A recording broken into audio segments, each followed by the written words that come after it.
Johnny's opinionated. 2, 1. And Briggs, 3 times over eggshells in a minute. We are Good live. start, Sage. All Couldn't right. have done it better. Welcome back to Sage on Stage. We're going to be debating things Streaming again. setup and video quality. We've got the streaming setup and video quality. That was the previous discussion, but now we're going to move on to practice. We're going to be working on our debating skills. We'll hope to pull a few more people into the room. We'll be using Sage to help moderate them. What's top of people's minds today? What's been going on in the world?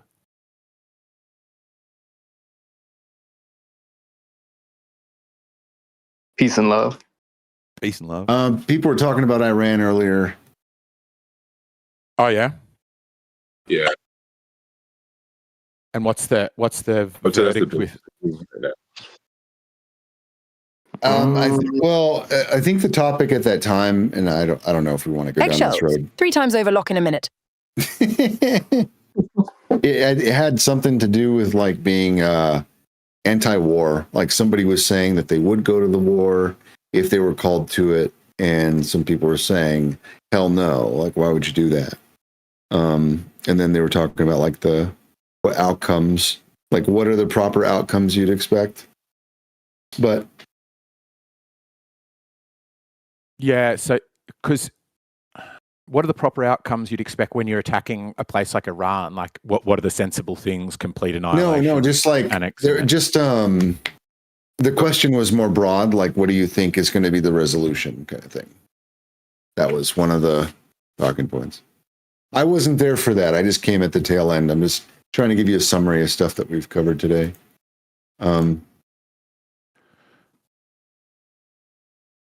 Yeah, I like it. So, let me see if I can go recruit a couple people to pop in here.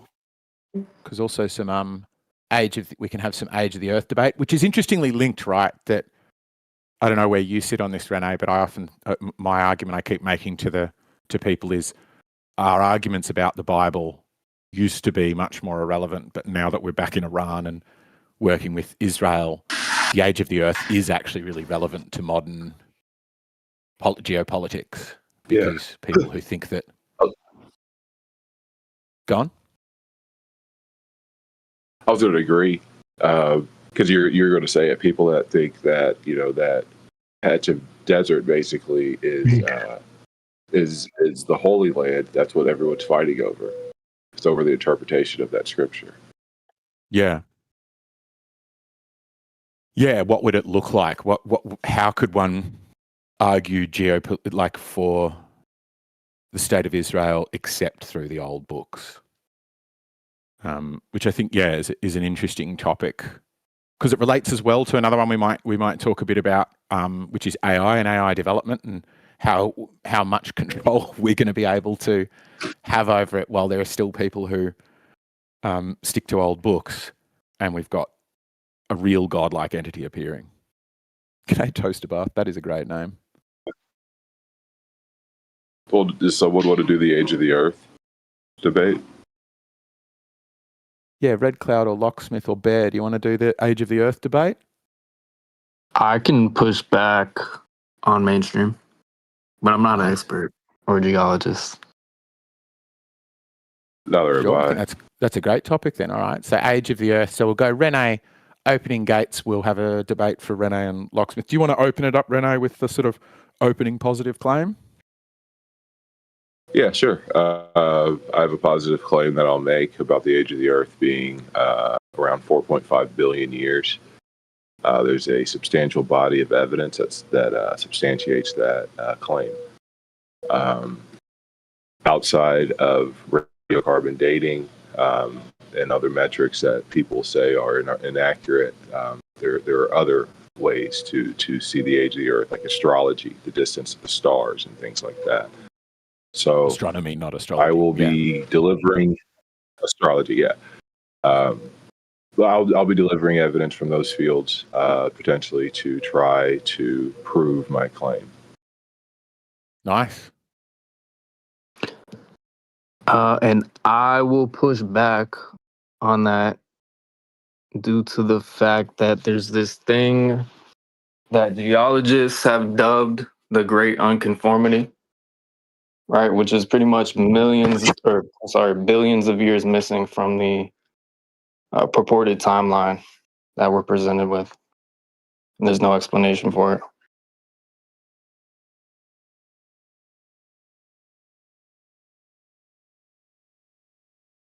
So tell us about the tell us about the Great Unconformity.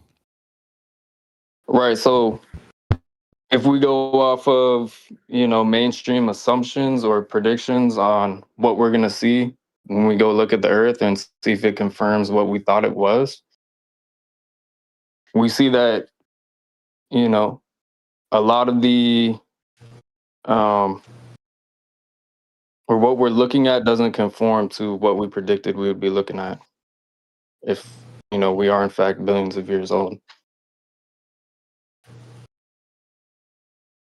So, specifically with the Great Conformity, you have a area of rocks that are missing between the Cambrian and the. Oh my gosh, I should have Googled it. I think Cambrian says it's from the Cambrian period.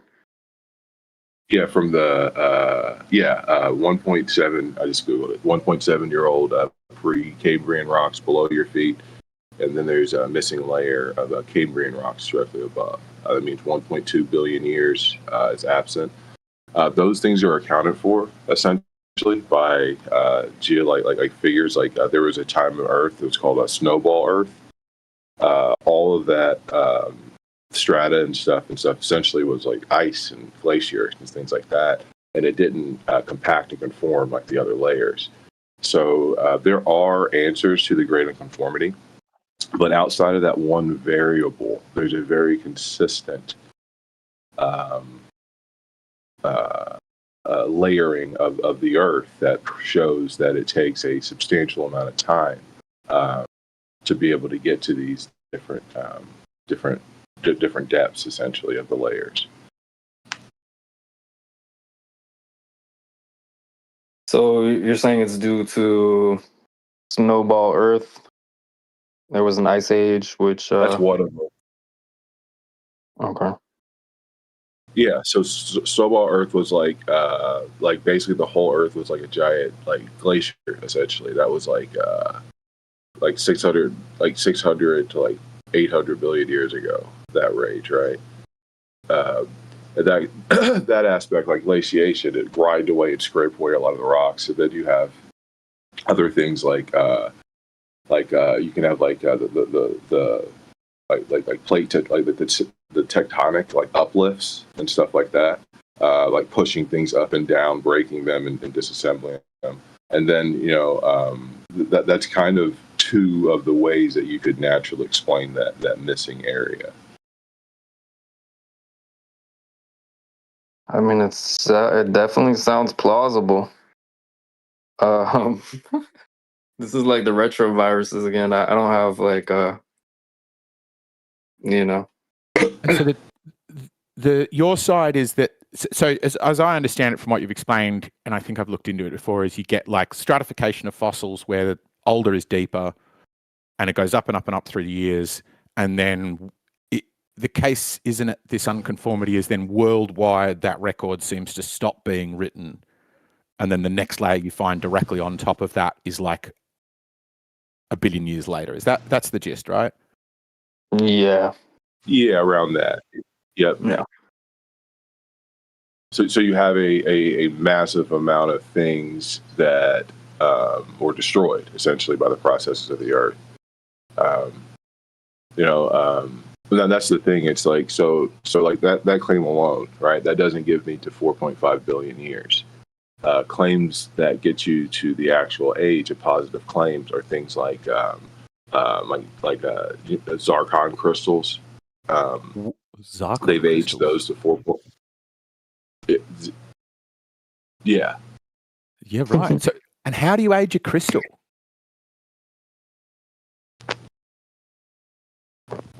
This one would be your used uranium lead because of the date. You know what I mean? how old it is, but they would use radio lead. I'm sorry, uranium lead dating for that one. And that assumes that the decay rate is consistent over billions of years, right? It relies on that Yes, assumption. it would make that assumption simply because in current age, we can't make the decay rate go up or down even really at all. So we don't have that capability, and we haven't seen that happen in our current age. So we would make that assumption of extrapolating backwards. And we'd have to like assume the starting amount, right? Starting amount of uranium. There's a and that would be due to the amount of daughter isotope you find. Yeah, so those assumptions are like kind of hard for me to adopt myself. I know it helps make the theory like more consistent, but I mean, it's just, there's no direct evidence of those things. We can't verify it. Well, those things. So that's unfortunately the crystal itself, the zircon crystal, and the uranium lead dating. That is the thing, and that is the evidence in itself. Having questions about like the contamination or something like that, they don't run these. It's not. This hasn't been ran on one zircon crystal. It's been ran on multiple ones, and you probably do get deviations from that. But there's a giant cluster that consistently says the age of the Earth is at least 4.4 billion years, according to that model.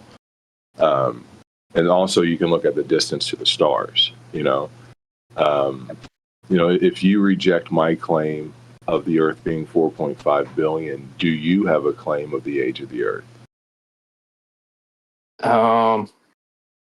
One that's no, I don't have a no. I don't have a claim. No. Okay.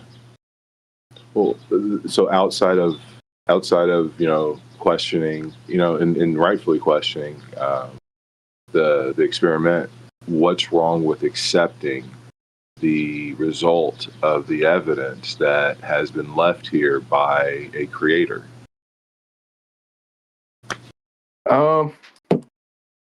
Well, the assumptions aren't really verifiable, so from my perspective, it just looks like we're interpreting it to reify our preconceived model or what we thought happened.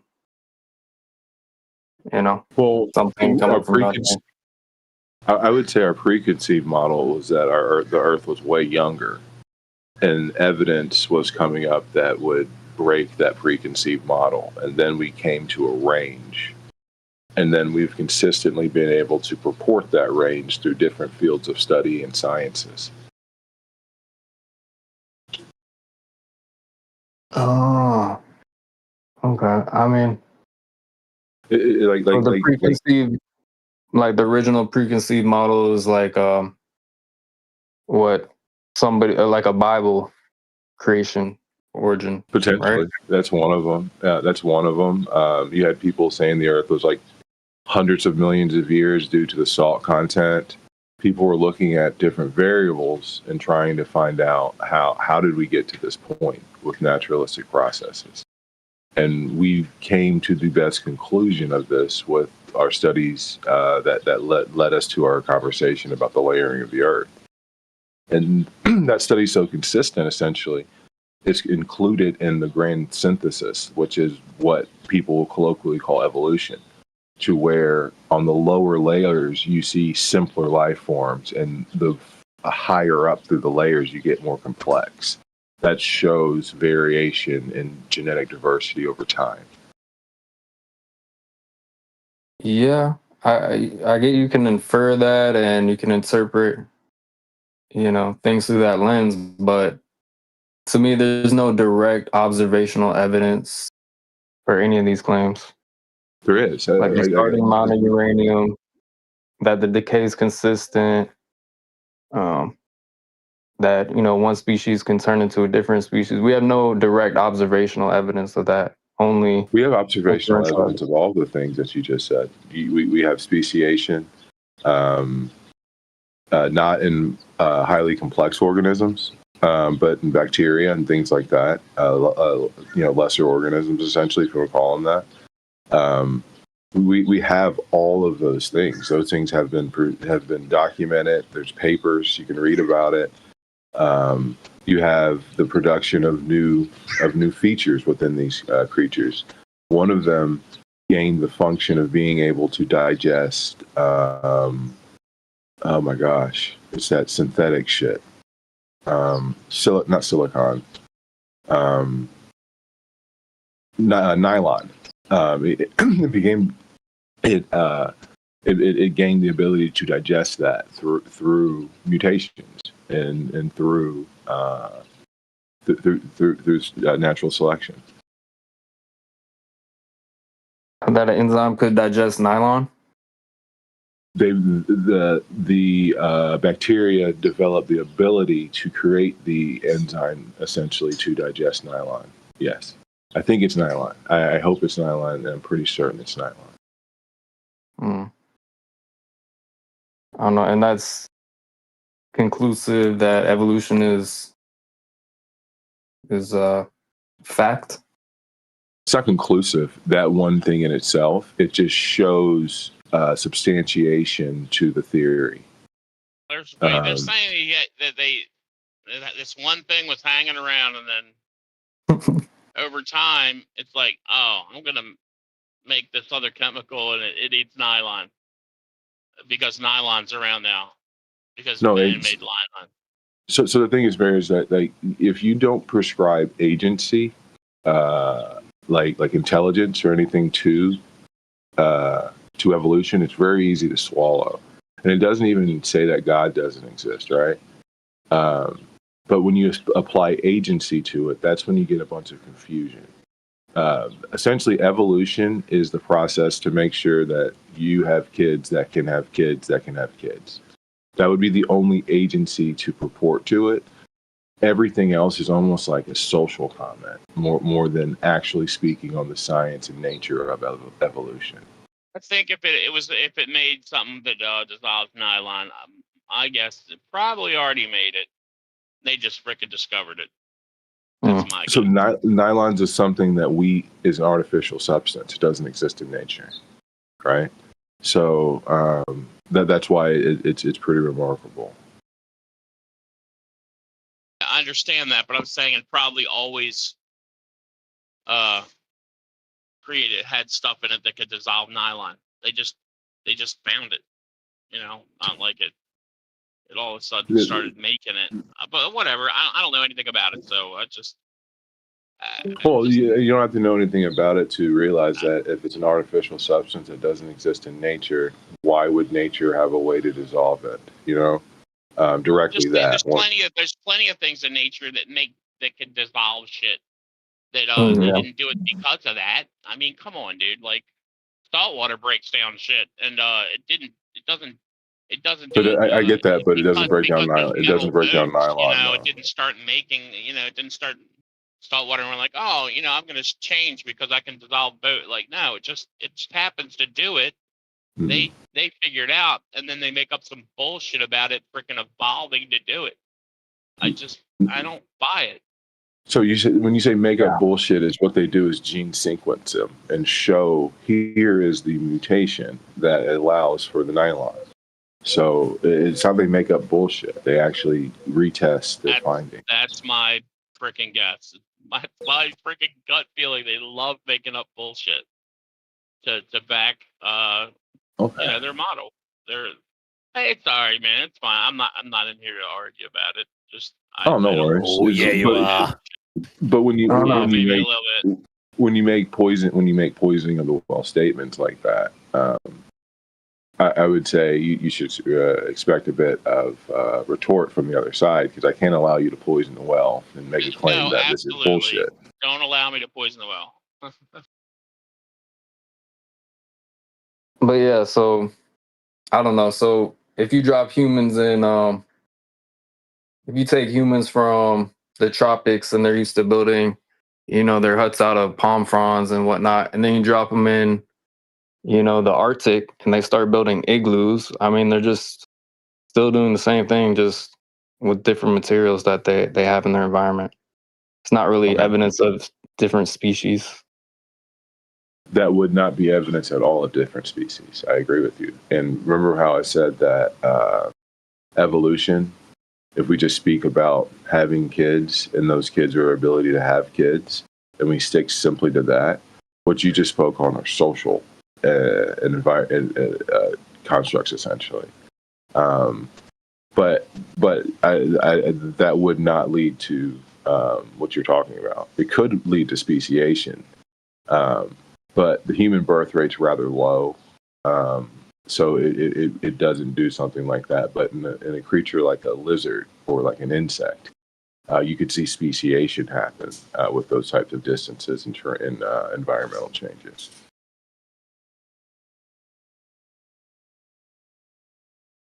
And so our only evidence is not a natural occurrence. It's a man-made, right? Man-made What do you mean? occurrence. Well, because Like we the introduced data of we introduced them to the nylon, right? That's not a natural occurrence. mhm. So Yeah, we introduced nylon. Mm-hmm.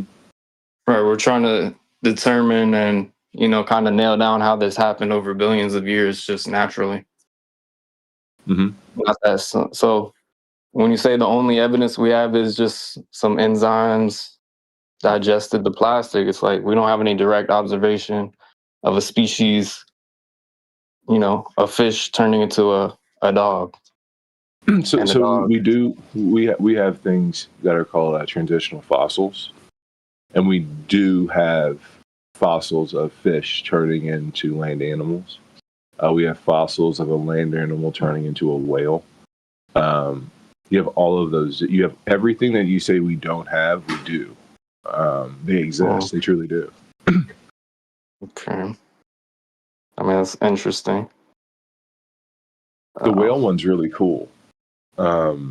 If you're interested, the guy named Aaron Ra that does it, a whole thing. It's called Wickamorphia or something like that. But the whale one is really good. Right, but that's interesting, but it still doesn't it's not evidence for the theory because we didn't see the whale. They weren't raised in a lab and then or in a natural observation environment, and we saw them transition into this new land creature. Right. So I get what you're saying, but evolution doesn't work like Pokemon, right?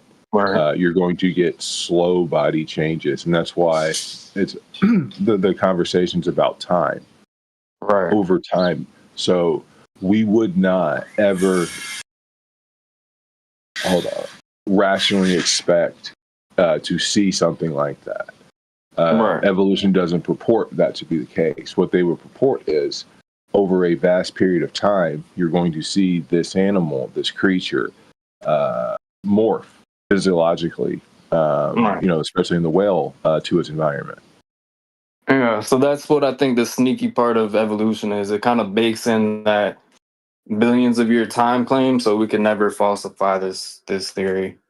We just have to go with inferential evidence. So outside of like pure speciation, right? Everything else can be shown to you in real time. And then speciation can get shown to you with the transitional fossils and things like that, and also through genetics. Would you expect that a whale is more closely related to a shark than a human? Or vice versa? Yeah. Closer to a shark. But they're not. They're more closely related to us. You know what's even crazier?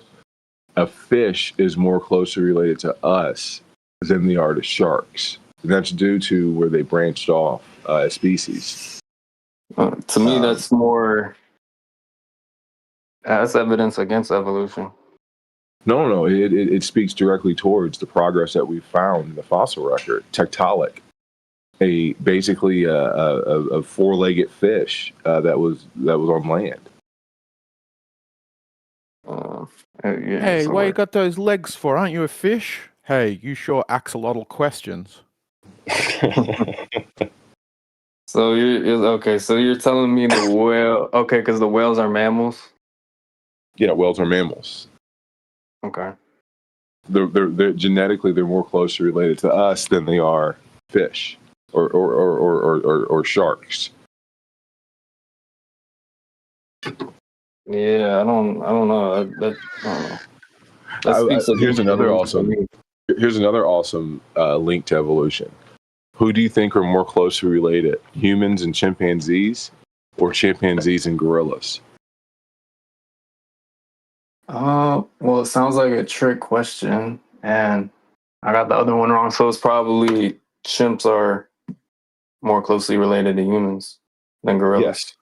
Yes. That's and that goes into the story of evolution, and it purports to our findings of fossils of creatures like Lucy, Arthropithecus, that have sacrum magnums where the brain attaches to the back of the skull, directly in between where modern chimps and modern humans have it today.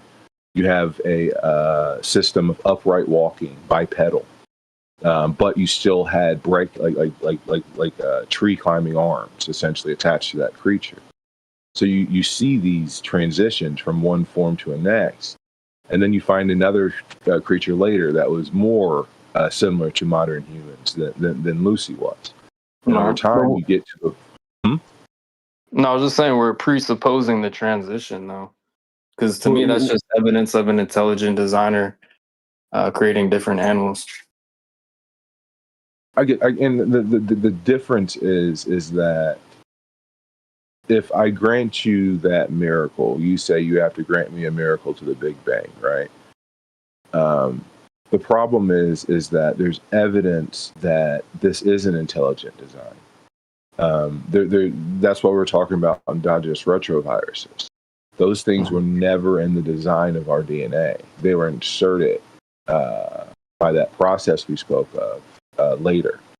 So the design itself is not unfallible, essentially. And in the regards of intelligent design, why would you design a whale to be more like human in a water setting? That's not intelligent at all, actually. Why would it transition from a whale to a human? SILENT. It kind of transitioned from like a big fucking river rat with hooves, right? And though it was just a situation where a mutation here, there, whatever made it so being more aquarius was more advantageous for survival, like what evolution says, your children having more children. That could be rising water. That could, it's definitely something to do with nutrients. I don't think much sexual selection played in place there. But there's so many different elements to evolution, just outside of like that whole time element as well. The thing is, so where are we at? So where are we at with this? So you were going to make a point. Sorry, Locksmith. I'm jumping in too quick there. No, I'm not convinced. Like, if we presuppose that these species are transitioning into other species, yeah, we can look at anything and just infer, oh, that must mean they transition, right? Same as if I'm pointing at things and saying, oh, it must have been intelligently designed. So the thing is, I wouldn't point to a tree logically and common sense, right? I wouldn't point to a tree and a human and they transition to one another with logic, but with evidence, you can make that statement that we shared a common ancestor at one point. We're all eukaryotes. So it's just like using Right, your the evidence. Right, we need direct observational evidence. You have that on the level, like I told you about the nylon and the bacteria. You have that with dogs and wolves that you could see in the time frame in what you're talking about, you know. But for a macro, as you'd like to call it, evolutionary result, that's going to take millions of years. And honestly, no, I won't take that. It depends on the frequency of that specimen having children, essentially, right? So if you have something that has a very high birth rate, I think that evolution for that macro process will be you could amp that up, especially if you can with what we have today to be able to isolate and like modify genes as well. But in a mammal, essentially, in especially humans, we have such a low birth rate that we haven't changed much physically for about 2 million years. The most change in humanity has happened in the mind, the brain, intelligence, the growth of through that process, and this is the result, and our ability to use that tool that if we were created, that the creator gave us, look at the evidence that the creator left behind and make a logical distinction to be able to say, yes, even though we don't look like trees, we don't act like trees, but we still have a genetic relationship to trees. Okay. But like I said, we're related to trees. Go on. No, I'm just looking for the direct observational evidence. There's no. You want to say the nylon eating enzyme is direct observational evidence, but I mean, you don't have any evidence that they evolved to do that. You just fed them nylon, and then some of them could dissolve it, right? This happened in nature in a retaining pond from a DuPont plant, right?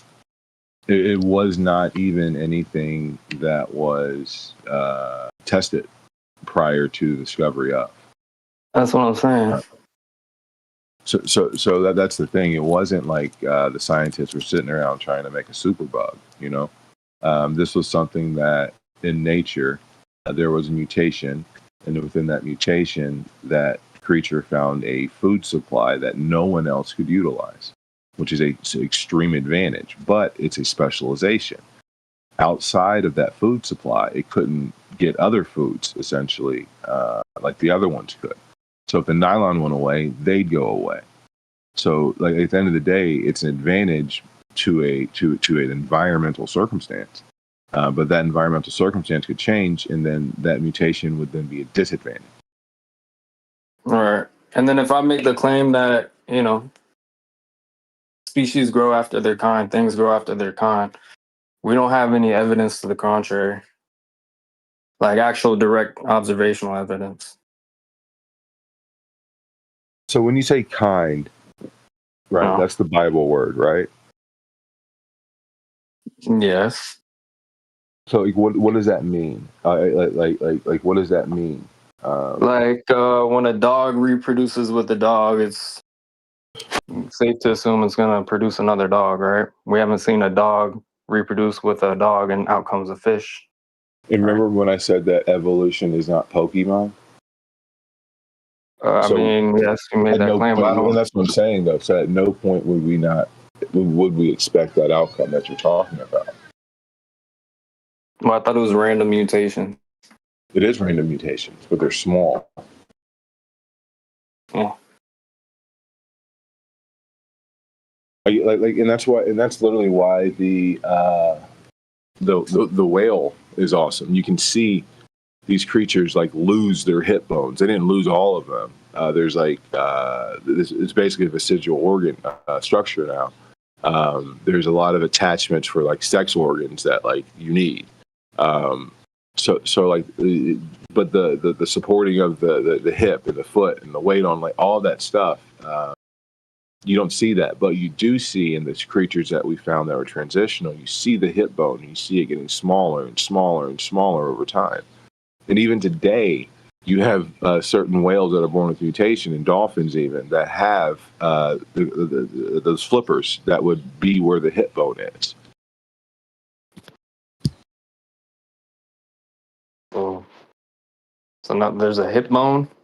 That's what we're seeing. That's one of We're looking at different skeletons, and we're saying this one has a hip bone. This one has more of a hip bone. This one has no hip bone. Uh-huh. And that's evidence for evolution. Yes, these creatures are all related, and over time, their hip bones became way smaller due to the environmental circumstances. So, when there were mutations, that not even mutations, just variations of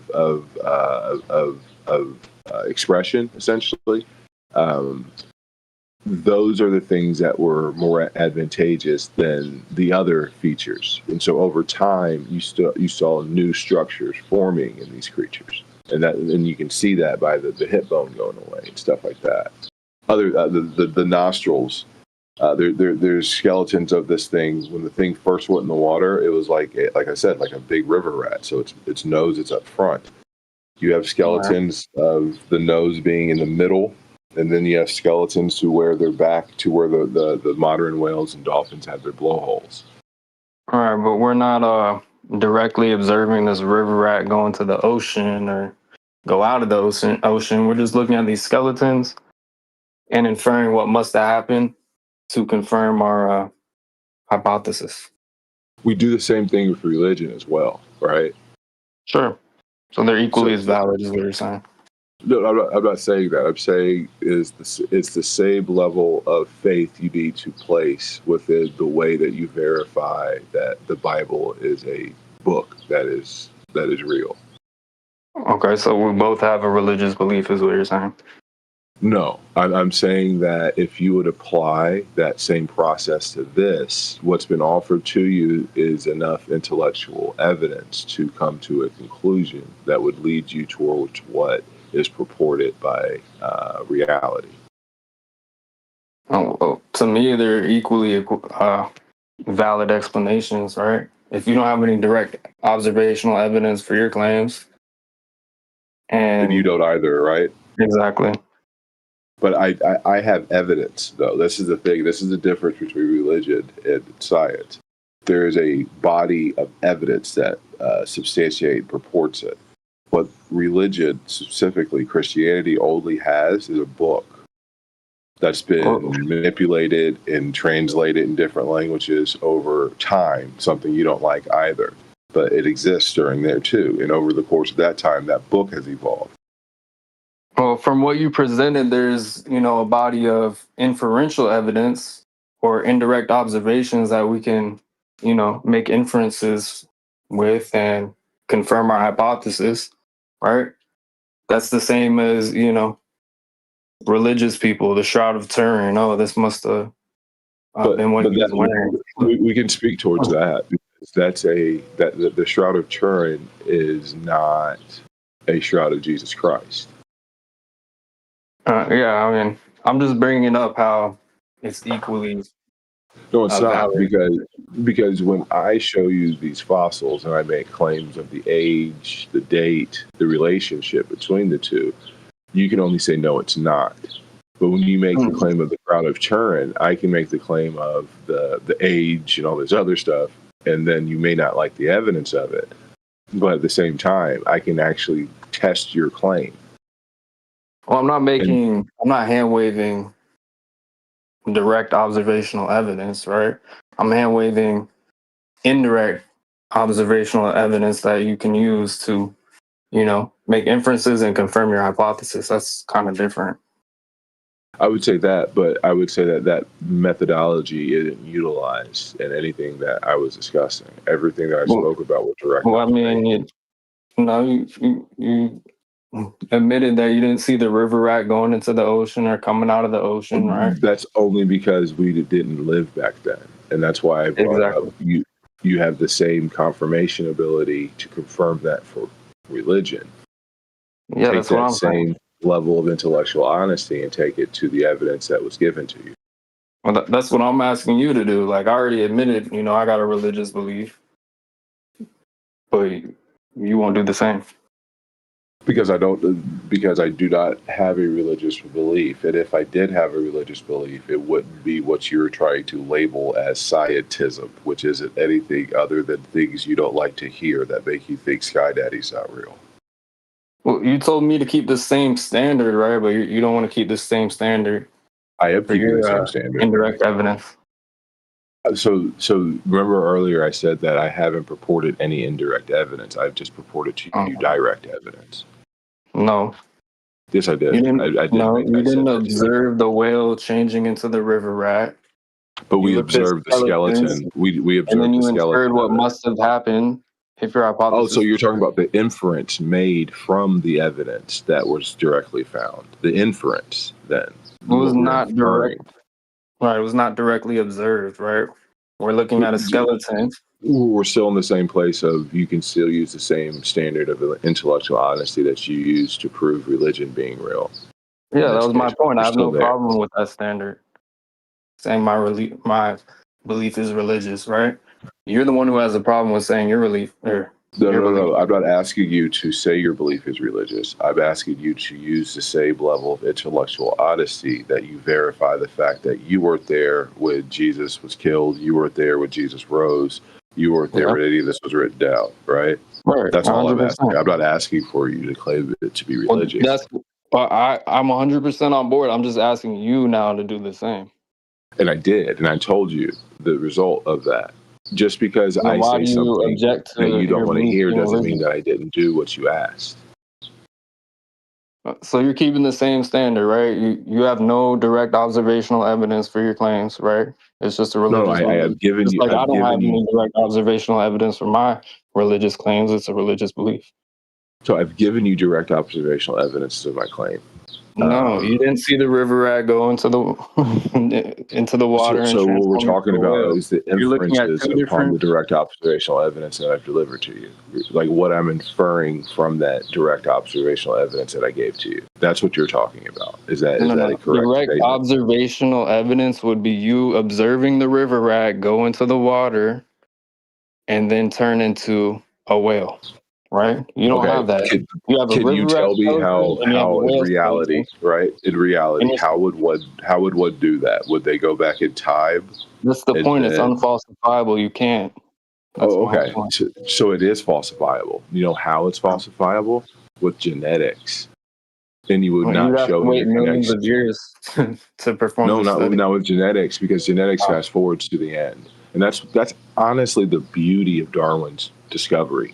He had no idea what DNA was when he made up all of his ideas, from basically abiogenesis to showing the tree of life. Right? He had no idea what DNA was, and then DNA was discovered, and it verified his claims. He made a prediction that we're going to find a human-like creature in Africa, and guess where we find human-like creatures? In Africa. I mean, like the dude was an absolute genius. He did not have the tools that we have today, and came to the same conclusions. It's the same level of genius Newton had. Okay, so he predicted there's going to be a similar creature to man found. A hominid, yeah. Yep. In Africa. But in Africa specifically. Okay, but this still doesn't confirm any of the transitional aspect of it. Could just be created different species.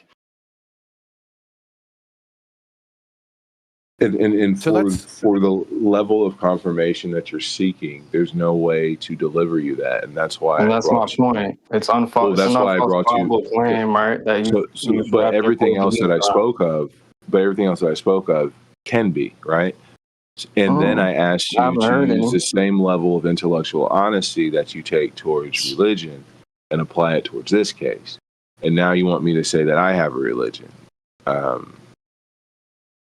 But I'm not use the same standard. If you want me to use the same standard, but when I apply the same standard to you, you object to it. So it's just confusing.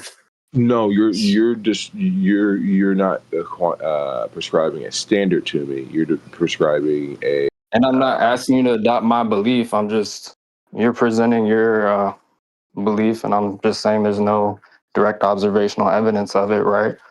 Just like you said, there's no direct observational evidence for, religious belief. So if you are, I feel go like we ahead. might be going in circles. So where's the crux currently? What would you guys both say is the sort of core of the disagreement between you? Is it about falsifiability? Is it about age? Is it about the testability of either proposition? That's definitely a major factor of it. I mean, there's no direct observational evidence for any of these claims, right? We don't see a river rat going into the ocean and, turning into a whale. We have no direct observation of that. And due to the time thing, right, it's unfalsifiable, right? So they're telling us, oh, yes, all this will happen over millions and billions of years, right? But, it's not reasonably testable. We can't perform a million-year-long study and confirm it. So it's equally as unfalsifiable as any religious claim. But do you think you could falsify it with methods other than that? Right? Because what you're saying is, I feel what you're saying seems closer to, if I wanted to confirm it, I'd have to sit around for millions of years. But the claims of evolution isn't just that life diversifies over millions of years. It's got all sorts of things as to how it does that. And you could, I think, disprove any one of those. Like Renee said, just show that the genetics, that we aren't descended of the same lineage as chimpanzees, and go, look, we've got totally unique human DNA or something, and that would falsify it. Doesn't mean that it not happening proves it's true. Oh, yeah, I don't know. There's like some direct observation and experiment, something like that. That would be a lot better than just inferential evidence. Like, oh, I see this. How does this link to my hypothesis? How can I link it to my hypothesis? Okay, that's what happened. No way to test or prove it. Right. And so your point that Sage has picked is that both rely on faith. What were you going to say, Rene? Well, like I said, outside of the claim of the river rat to a whale, everything else is testable, provable. What he has a problem with is the assertions of the data. But the problem with it that's why the theory of evolution just simply isn't genetics anymore. They incorporate deep time into the equation. And like I said, life on the Earth fossilizes from simpler to more complex. If this was a common design type situation, design has changed over time. Human beings, we are not found on the lower levels of this planet. And unfortunately, that claim would be justified by a giant flood that is unprovable and has absolutely no evidence other than what's written down in that book. So, the great unconformity also points to can be equally explained by a flood event. You said it was due to ice and melting. Yeah, well, so you have humans on the Earth, and then the great unconformity happens. Then you don't have humans on the Earth, and then humans show back up, like 4.4999 billion years later. So let's wrap this one up. First of all, on this age of the debate, age of the Earth / evolution debate between Rene Zanzene or Rini Zanzini and Locksmith, can we please have a debate judgment, Sage? Debating conclusives. I want you to use the debate judge tool, please, Sage. Use the scales. Okay. Oh, it's at least on that one slightly siding with Locksmith a few times, actually, if you go just by the weight. Gene sequencing mutation is directly demonstrates a specific genetic basis for nylon degradation, making the claim testable rather than fabricated. It's the strongest one on Reni's side. Is the size the strongest point?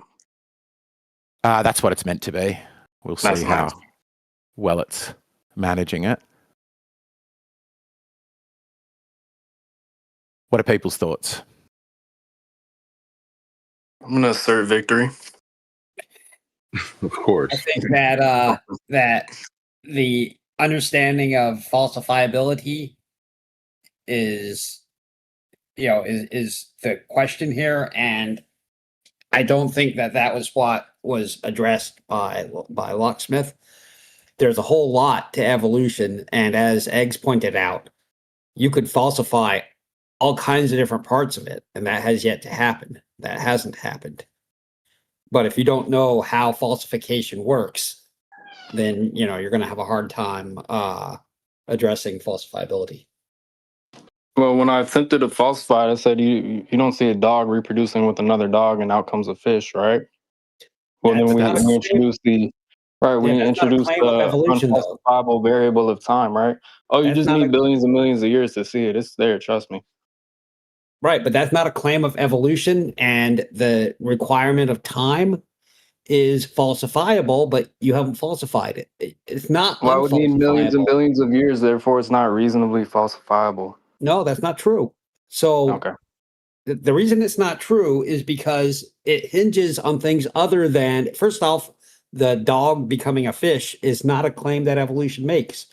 It's a random mutation. If you're not aware of how that works, you're not aware of how evolution works. I'm sorry. I mean, that's just. So does evolution claim random mutation, or is it purposeful? That evolution makes. Can you explain? Can you steel man why that's not a claim of evolution?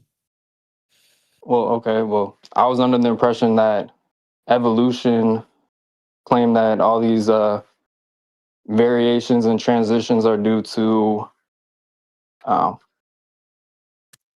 random mutations, right?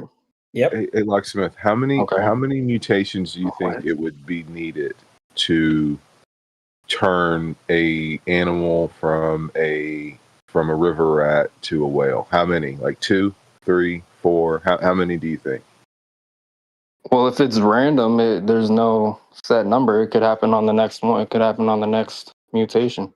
No. So you're not going to get one mutation that changes that level of morphology, right? So you have different levels of the genome. So you have like things like Hox genes that control like body shape and stuff like that. So you're not going to get like one mutation. Is it random or not? Yes, it is a random process. Okay. But you're not going to get just one mutation that gets you from a dog to a fish. But if you did get that result, it would kind of disprove evolution a bit in the regards of the need of time. So, like I said, if evolution is not an insanely complex, I mean, just at the high level, it's not an insanely complex concept, but it does not hold that dogs give birth to fish. So I think that if you can't steel man, if you know what I mean by that, what evolution says about dogs and fish. Well, does it say river rats turn into whales? So does it say that a river rat gave birth to a whale? Does it say that a river rat gave birth to a whale? I'm just going off the evidence that was just presented in this argument. I'm just asking if you think that's what it says. You want to clarify? It does not say that. Okay, well, do you want to clarify what it means? Say that a river rat gave birth to a whale. All right. However, it does say that a river rat was a evolutionary ancestor to a whale. Do you understand what the distinction is there? Yeah, time would be time. No, it's not just time. It's just time. You just need a little more time. You just need more mutations and more time. So you think that over time, a river rat will give birth to a whale? That's what evolution thinks. No, it's not. Yes. Huh? That's what that was just presented as evidence. Yeah, but it's not. Yes, it was. But the way that Renee. Why don't you correct the person who brought it up, not me? I'm just saying how absurd that sounds. The way he presented it was correct. So then what are you talking about? I just said that's absurd. I'm explaining to you that you're not understanding the concept. So the river rat, I understand that when I say that, people get super upset. Okay, so I'm not gonna super ask you to upset. explain it. I'm not gonna ask you to explain it. I'm just gonna do my best to explain it to you. All right? Is that fair? No. Not fair. Okay. Well, then in that case, I can't help you. But you're not understanding what Renee was. You're not picking up what he was putting No, I did down. understand it. He just rebutted it by saying it happens over more mutations and more time, right? So then I don't think he you just brought understood. it to the unfalsifiable. If you understood it, then you could steel man it. That's the test to see if Did you I not just understand it. steel man it? Nope. It happens over, a plethora of mutations over a plethora of time. Yeah, there's a lot of time. Yeah, but that's not the Okay, so steel man of it. you just brought it to unfalsifiability That's now. not the steel man. So here we are. All right. Well, like I said, you don't want me to explain it to you. I get that. I understand why you wouldn't want someone to explain it to you, someone who you don't like and You are can afraid explain it, might bro. be I able was to. just making fun of your stupid question. Oh, okay. Well, okay. So you want me to explain it to you? Okay. Rhetorical devices, So yeah. when an animal evolves, what happens is it gives birth to something that is very slightly different. So maybe a river rat gives birth to a river rat that has slightly webbed feet. Okay. Not very webbed feet, not webbed feet, but just slightly webbed feet. And, as that continues, and the ones that can swim better wind up reproducing more, those feet get more and more webbed, becoming closer to something like a flipper. They get less heavy fur, so they become furred like a whale, which is not shaggy. And they're able to hold their breath longer and longer. Those that continue to, so you have a river rat give birth to a river rat that has slightly more webbed feet and can hold its breath a bit longer than the other river rats. So is that still a river rat? So it's exactly what I was saying. So over time and more mutations, it turns into a whale, right? But you have seen people give birth to other people that have like an extra finger, right? You've heard of that. I haven't seen a person give birth to a tiger or a whale or a river rat. What about the river rat giving birth to a river rat with slightly more webbed feet and can hold its breath slightly longer? Is that possible? So your evidence is a river rat gives birth to a river rat? Possible? I'm asking you if you understand that progression. Can a river... So that's a yes or no question. Yes, omnivore. I understand that could happen. That's not a problem. Is that correct? Did I hear my yes? Yes, a river rat can give birth to a river rat. Okay, so it could give birth to that, right? So over thousands or millions of generations, those flippers, those feet become more and more like flippers. The fur gets a little shorter each generation, and the breath holding gets a little bit longer each generation. Allegedly. You have no direct evidence of this? We do. You don't have any direct observational evidence? No, we have it. Saying over thousands of mutations and thousands of reproduction cycles this happens, but there's no direct observational evidence of it. Well, we do. We actually do have direct evidence of it. So one piece of direct evidence of that is the DNA record, right? We have the record of DNA from that rat thing to the whale thing, right? That is a piece of evidence that links those two together. In many cases, the record of evidence. Yeah, that's direct evidence. Yes. A record of DNA. How's that? Doesn't make sense. Okay, why not? Well, what does the record show you? That's direct observational evidence of a river rat transitioning into a whale. Oh, transitioning. Good. I'm glad we're talking about transitioning now. Great. That's better than turning into. I mean, we've been talking about it the whole time. Where have you been? There's no direct observational evidence of any transition. Oh, wait. So the reason we call that direct observational evidence is we are observing the DNA, which we can do. We can now sequence the entire genomes of these things, right? We have the technology to look at the DNA strands, and we can tell where the DNA from a earlier creature or from a different creature, some of it is still left over. So we are able to map the DNA changes from one type of creature to another type.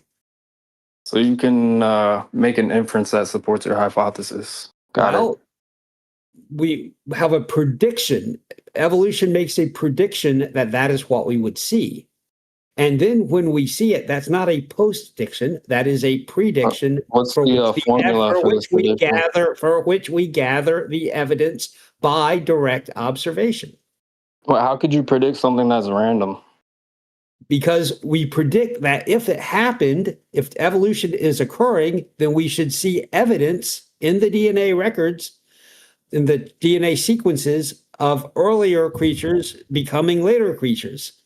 So what we're looking under a microscope and we see somebody saying, hey. That is not predicting randomness. That is showing evidence of the effect that random change had over time. Do you understand the distinction I'm drawing there? No, it wasn't very clear. It's kind of disjointed. But so you're saying we can look at river rat DNA and say, or whale DNA and say, or we see something that says, oh, I used to be a river rat. Yes. Or do they just have similarities and we're just making inference to confirm our hypothesis? We can see. Like no direct observational evidence. So it is direct observational evidence. So when you say direct observational evidence, what you mean is I have to see a rat turn into a whale, which we know doesn't happen. But so thank you for disproving what you actually mean by it. So the words that you're saying are not just magical talismans that you can just reel off and say that we don't have that because I'm using these words. But what those words actually mean is that there is something we can directly observe that is evidence for the hypothesis. You cannot directly observe it. I get that you want to interrupt me before I can finish, but I'm almost done.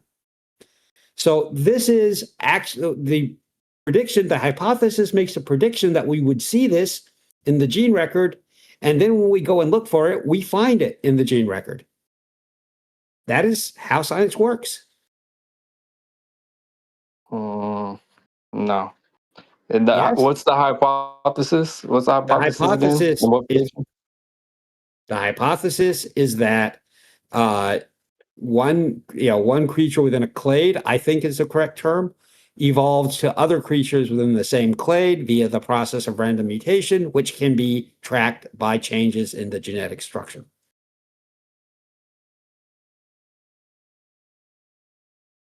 It can be tracked. So these random mutations can be tracked and predicted, but they're random. The mutation is not predicted. The record of the mutation is predicted. Do you understand the distinction I'm drawing there? The record of mutation, but okay, so you're just looking at differences and similarities in DNA code and inferring that it must be due to evolution, right? Or they just have similarities and differences. Without any unfalsifiable claims, we can just assume that they must have differences. You're steamrolling. Let Locksmith finish one thought. Okay. So what actually that's just a misunderstanding. So no, you're misunderstanding. The reason why we think this is evidence for evolution is because evolution predicts that we should see it. Okay? You think or Evolution predicts that we should see those relationships, and then when we go look for them, we find them. That's why it's considered validation for the evolution hypothesis. Yes. It's no more exclusive than the religious claim. They're all God's creation. Of course, there's going to be similarities. So does creation actually make that prediction? Does creation make the prediction that we should see similarities between things of different kinds? Does creationism make that prediction, Locksmith? Yeah, if they're all part of God's creation. Where does it make that prediction? Where does creation make that prediction? I just told you, if it's all part of God's creation, there's going to be similarities within that creation, right? Between different kinds, between animals of different kinds. Mm-hmm. Where does it say that? It doesn't say that. Still animals, right? No. Well, I mean, there's animals. There's also plants and fungi. So where does it say? Don't we share DNA with a banana as well? Where? Good question. And where in the Bible does it say anything about sharing DNA? I just told you we're all part of one creation. Doesn't matter. That doesn't say anything about sharing genetic material. That's not a prediction that creation if we're makes. all from one creation, that kind of does imply that we share some similarities there. So does it say in the Bible that God created man out of the same material that God created the plants? He created, right? The same creative power he used to create the universe, he used to create man. So yeah. Okay, so does it say anything about being made of the same stuff? Made of the same stuff, the dust of the earth. Well, So. were the plants created from the dust of the earth? Not in the image of God, but yes, from the dust of the earth. No, they were not. The They same were just creative power, created. bro. It doesn't say what they were created Oh, from. Does it? You're asking the same question, Locksmith answered. Yeah. Thank you. So it does not say that. Even Sage knows you're just waffling on. No, I mean, You're just waffling, bro. I'm not Obviously, waffling at there's all. going to be similarities, right? If you can look at DNA code and infer and confirm your hypothesis, I could do the same exact thing. So, unlike what you're claiming, creationism does not make a prediction that we should all have similarities in any kind of structure. The idea that it does say that because we're all created by God, in no way implies that. It in no way implies a similarity between plants and animals. So let me just jump in here. I want to get a judgment on this evolution debate. It's between Omni, Locksmith, and also Rene. It goes back sort of quite some time. Can you please judge this debate for us, Sage?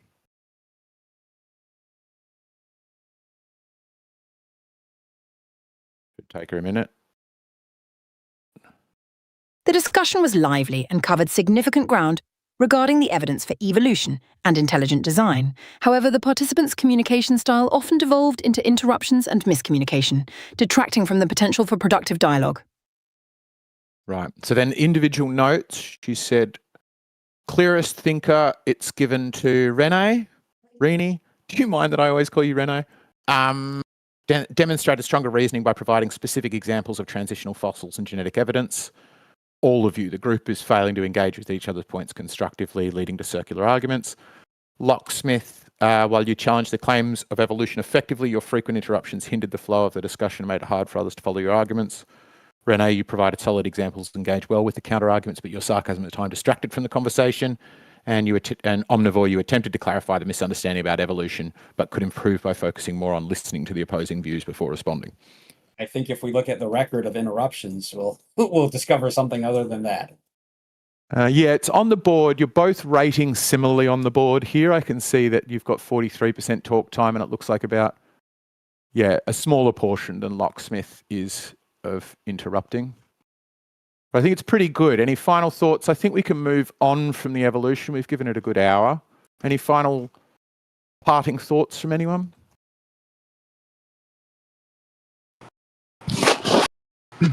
I would say the final parting thought is that the theory of evolution can be true, and also the world can be created by a God. Evolution does not disprove God, but denying the evidence of evolution is, in my opinion, almost a sin, because it is basically rejecting what God has revealed to us. Rejecting the inferential evidence or the direct observational evidence is a sin. That was my closing statement. Oh. What's your final thought, Locksmith? Yeah, there's no direct observational evidence for any transition, right? And the entire claim is protected by an unfalsifiable mandate, which is time in this case. We can't test any of these claims. We don't have the time to do it. Yeah.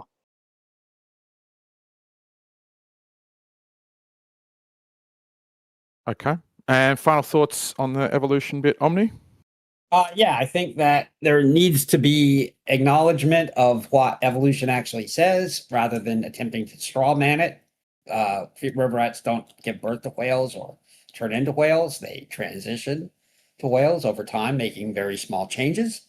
I think if that had happened earlier, then things would have been a lot more productive. But I suspect that it is a tactical decision not to acknowledge that on the part of interlocutors. I also think that understanding how falsifiability works should be established early on.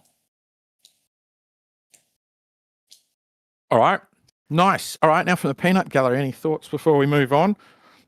I think if we came from monkeys, we'd still have freaking really sore red baboon asses, or big long freaking curly tails like spider monkeys. I know that omnivore still has a very sore red ass, but not the baboon kind. You're my favorite primate, Bear. All right. Thank you. Solid. So how did Sage do in that? It took her a while to get that judgment out of her. I felt like she was. I wasn't overly taken with Sage's general performance. I think the summary was okay, but I didn't think that her Didn't nail it. Interjections and overall commentary was especially on point. Yeah, I think I agree with you on that. And that could segue us into another topic. So there's a few ones I've been wondering about that we could discuss next, which might relate to AI and tech that we might all have opinions on. So like I've also been sort of Googling them. There are ones about like, should under 16s have access to social media? I don't know if you know this, but they're just now banned. You're just not able to get on TikTok in Australia. Well, allegedly, if you're under 16. And that's vaguely interesting because we can discuss the effects of social media and the effects of exclusion from social media. And then another one that got suggested by my AI is, should AI companies like Anthropic be going public? Because Anthropic recently confidentially filed for an IPO, I'm reading. And Senator Sanders has said he wants a 50% tax on the stock of AI companies. And I think it's interesting about the idea of floating a company, because one of the things I like about Anthropic is they appear to, the leaders of it, I forget their names, the brother and sister, appear to have a very strong sense of doing the right thing. And I wonder, I don't fully understand this kind of stuff, so somebody's might correct me on this, but my feeling is once you float a company, it goes public, your duty goes from doing what you want with your company to returning profit to shareholders. And once your duty now is to return profit to shareholders, I think that will regularly require that you do things that before you might have considered immoral. Now your duty is to do them in order to return more profit.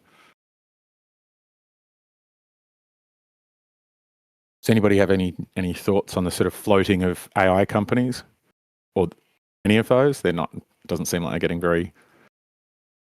Well, I like the concept of like with Tesla, right? The amount of government money that's been put in that company, with a market cap of above $1 trillion, could it not return the money that it took in? From all the government grants and the tax credits and all those other things. So I would like to see kind of fiscal accountability from companies that kind of suck off the teat of the public sector and then go private and don't pay back that infrastructure. Yeah, so that's what it could be. It could be about, we could have a discussion about that, because it's essentially capitalism versus communism in a way, isn't it? Where if a company gets tax credits, might be a bit more debatable, but particularly if it gets to the point of bailouts and stuff, or if it's getting government contracts, so it's getting public money. Yeah, do we allow that to a private company? I think yes. You've got to allow that to private companies because they're more efficient. They'll get the work done better than a government would. But shouldn't we now own that company? Doesn't the public who bailed it out own it? Like with GM, like here in America, right? We bailed out GM.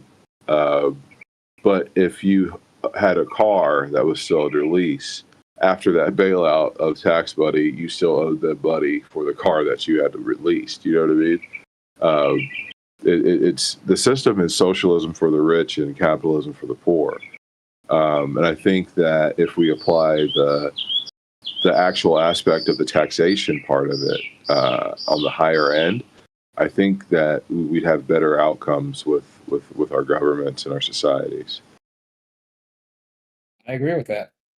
Yeah, I think I agree with that.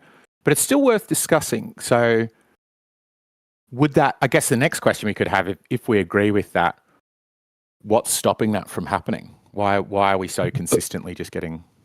The people themselves that are going to be taxed through lobbyists and things like that. That's America. And I think it's very similar systems in every country that we're speaking from. But I would say it's the oligarchy, essentially. The business itself seeking those types of protections from that reality. Yeah, the people who have the power are the ones who are asking to give it up. Yep. You can't ask people with power to give up power by sitting around and singing Kumbaya. Sounds like you're calling for violent revolution. I think it's the ability to be violent, not violence itself. So just the threat of it, the potential of it. The potential, yeah. Yeah, I saw a great TED... Go on. That would be a great TED Talk. I saw one where it was this guy and he's like, I'm one of the oligarchs. I've got insane amounts of money and here's why we as oligarchs should be arguing for higher taxation. And he just gives the case of Marxism, which you and I have talked about before, Rini, that Marxism is not about saying we need to have a revolution. It's about saying a revolution is inevitable. Once the power coalesces into the hands of too few, that will become inherently unstable and essentially the same as it does in the environment. You'll get a population collapse, and you'll just get, if there's 4 oligarchs with all of the wealth and 8 billion people without it, they wouldn't be able to walk down the street. Yeah, I mean, Luigi. Exactly. Just everybody would turn into a Luigi Mangione. That's an interesting thing because I don't understand how the government hasn't proceeded forward with that case yet. My bad. I just got back. What's the topic? We're sort of fishing for a new one, I think. We're discussing the challenges of getting power. Well, actually, can you summarize what we're talking about, Sage?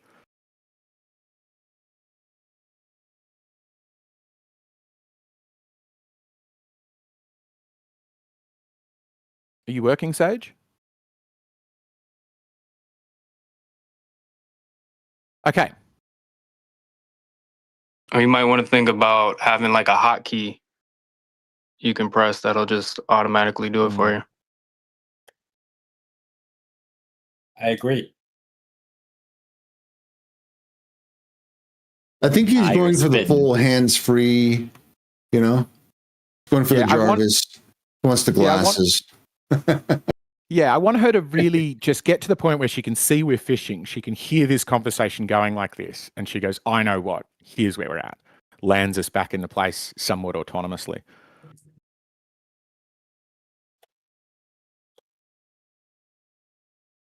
So let's get a new topic then. Go on. You'll come in like another 60 seconds and then completely come in and do exactly what you asked, but takes you a little while. I've heard you do that before. I'm not calling for a violent revolution, but at the same time, I don't see how there's going to be the ability to escape it. Now, see, I'm going to argue with you now, right? The best thing that the system can do, its number one trick, is kicking the can down the road. It is the best at always finding some way to get some pressure release valve. And you see the mechanisms work over and over and over again to where there's, this big coalesced energy into this thing that you think could possibly have some revolutionary bent to it. But then it just gets all dissipated in like a Tommy Robinson rally or something that also happens to be right at the end of summer and makes it to where perfect time to dissolve all of the energy because eventually it gets cold and everybody wants to go inside. Yeah, I think the government does utilize weather for population control, but But are you saying like this? This is the thing. This is what I see happening through societies: is there's ills and hardships that's brought down upon the majority of the people by a group of powerful people, and then they scapegoat a subset of that lower class, an attempt to almost nationalize or unite them. With the cause of, they're the problem, they're this, when all along you're forcing people to look left and right instead of up and down the social economic ladder.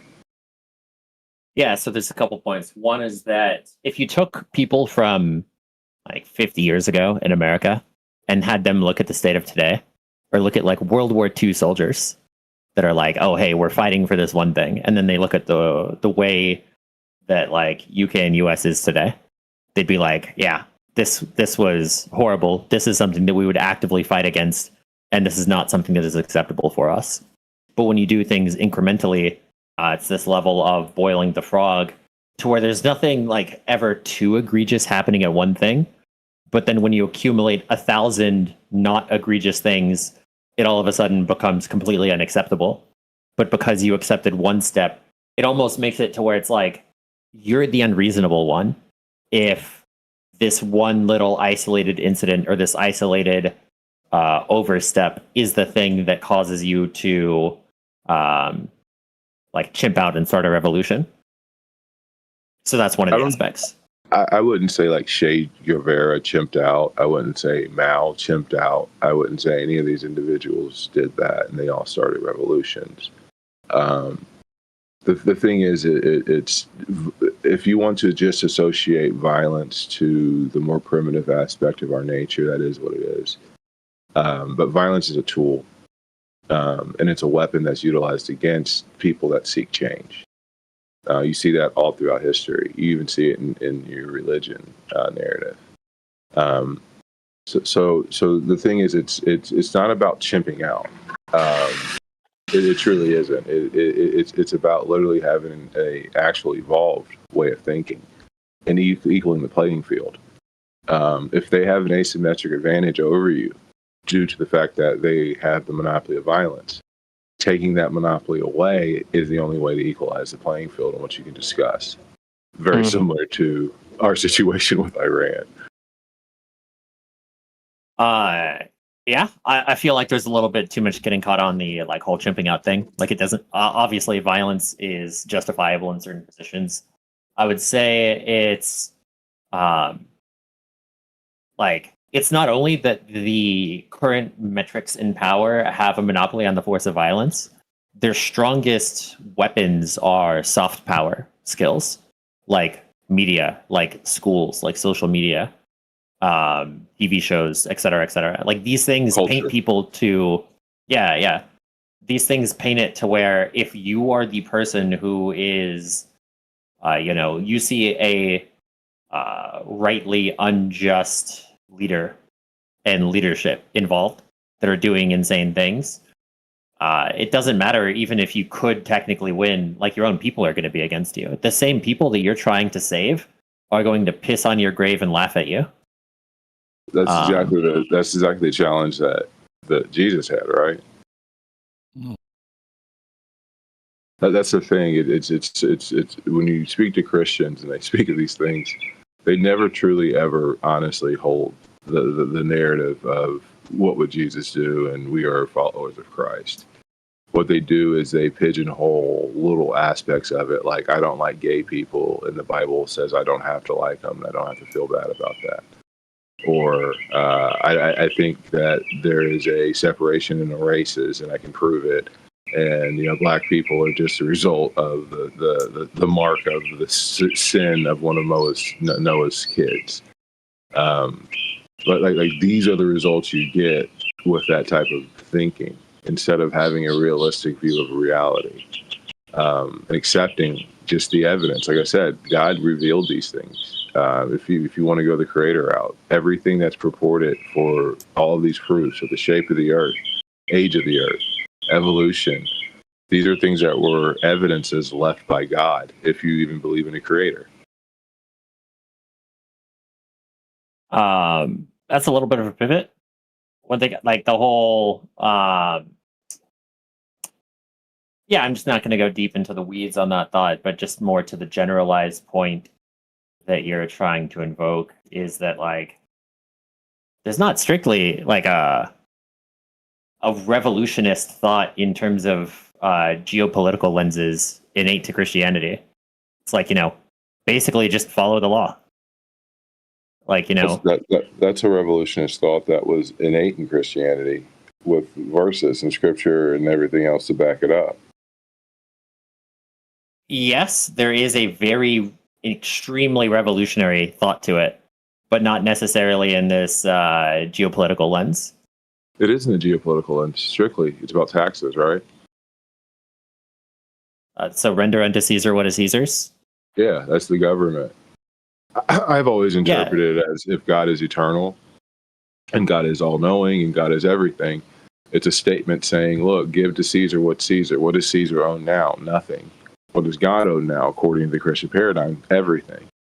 That's how I would interpret it if I were to actually put on the lens of Christianity. But it's interpreted as, no, render unto Caesar what it like your taxes, your obedience to the laws and things like that. That's what was prescribed to that verse. I would have a different interpretation of it if I were a Christian. I mean, sure, but that's like very isogenic. There's some word that exists there for isogenis, like. Yeah, I don't know what it is. Yeah, I get that.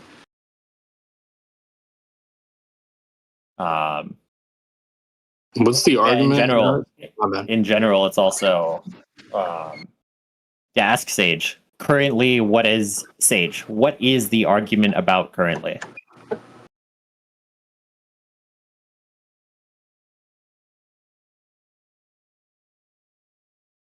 What are we discussing, Sage? Yes. I would also say one thing is, according to Omnivore, the point I'm making is racist. So, see, I'm not racist, but like Aboriginals, come on. You're pretty close. On, you're pretty close. Come on, man. You're pretty close to most definitions of racist, yes. I think. I mean, in terms of the argument that I'm making right now.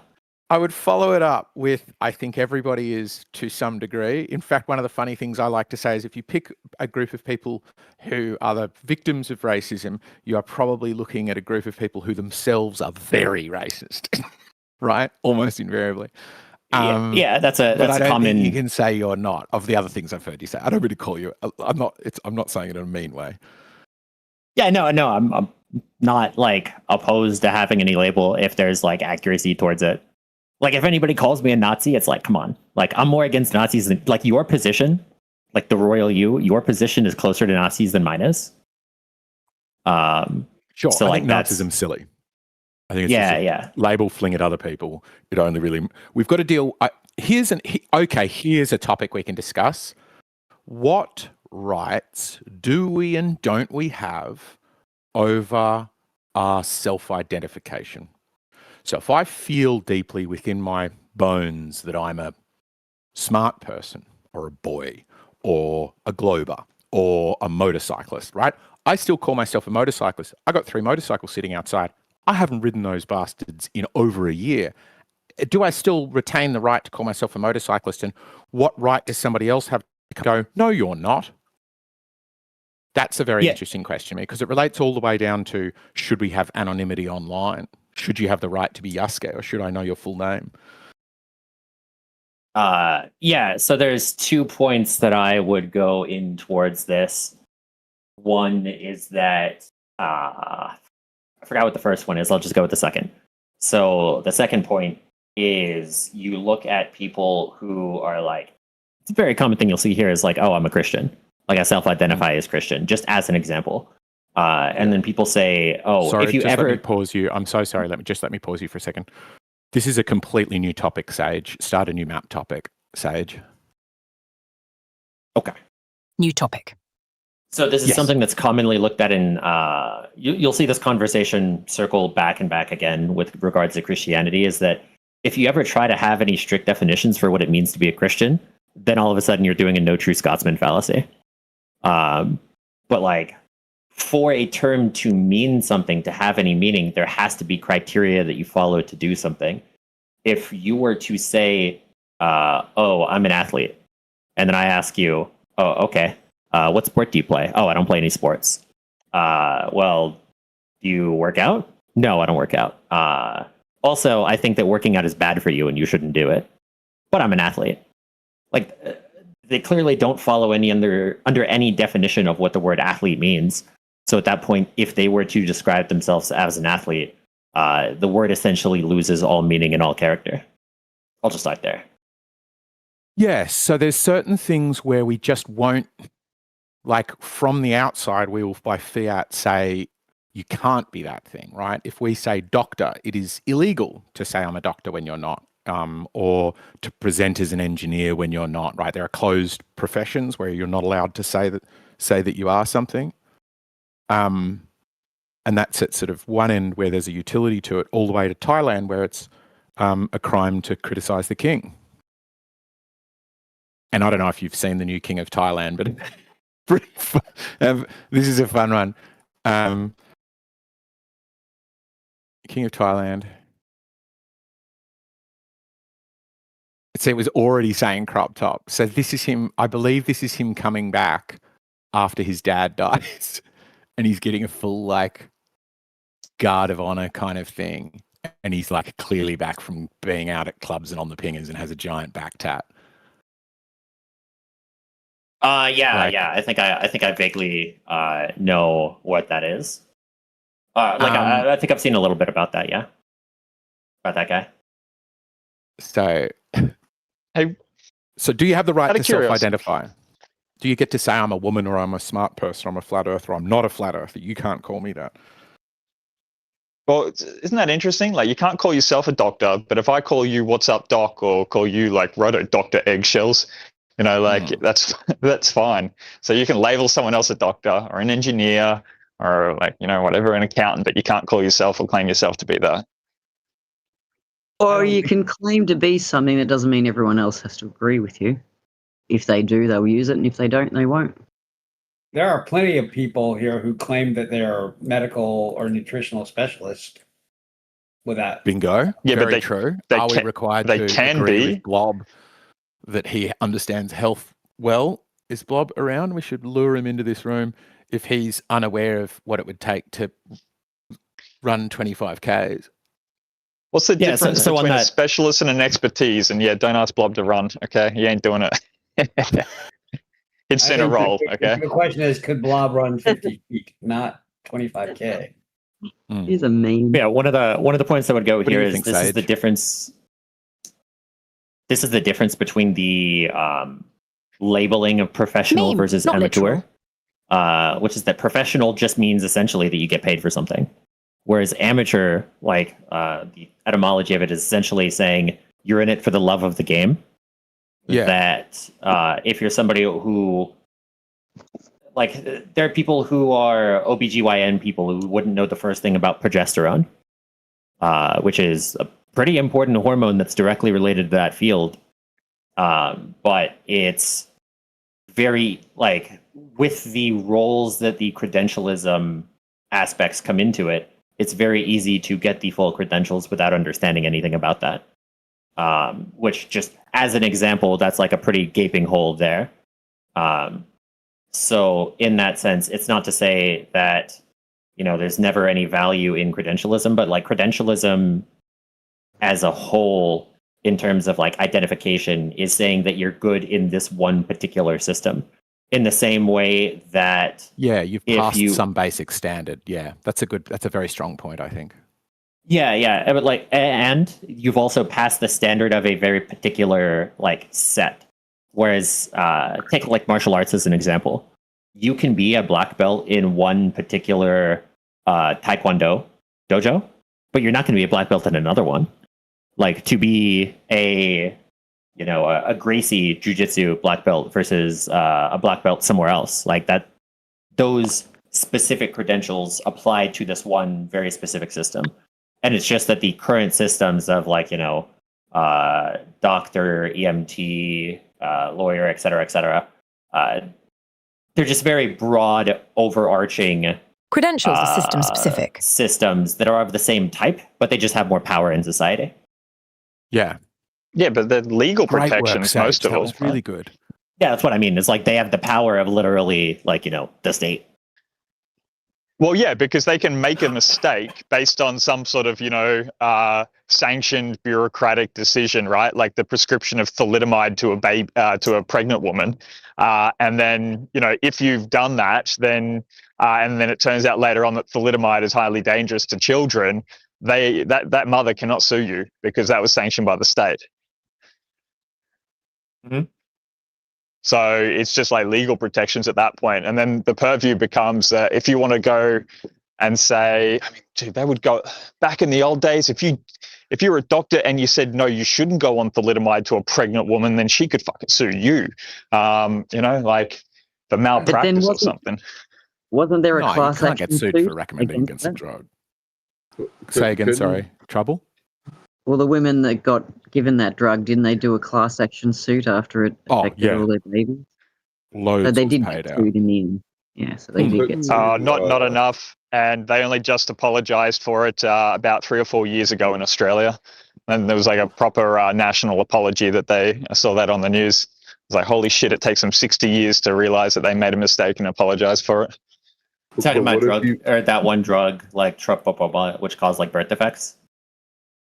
But what if you made claims like vaccine gives kids autism and stuff like that, and that ends up with killing kids and stuff with measles and things like that? Like, would you want the same level of justice brought to those people?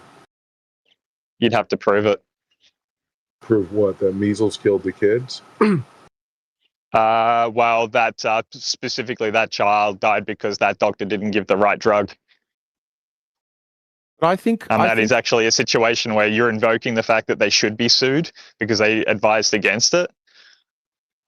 Trouble made the point, and I agree. They absolutely can be sued. Like, medical malpractice is a huge area in law.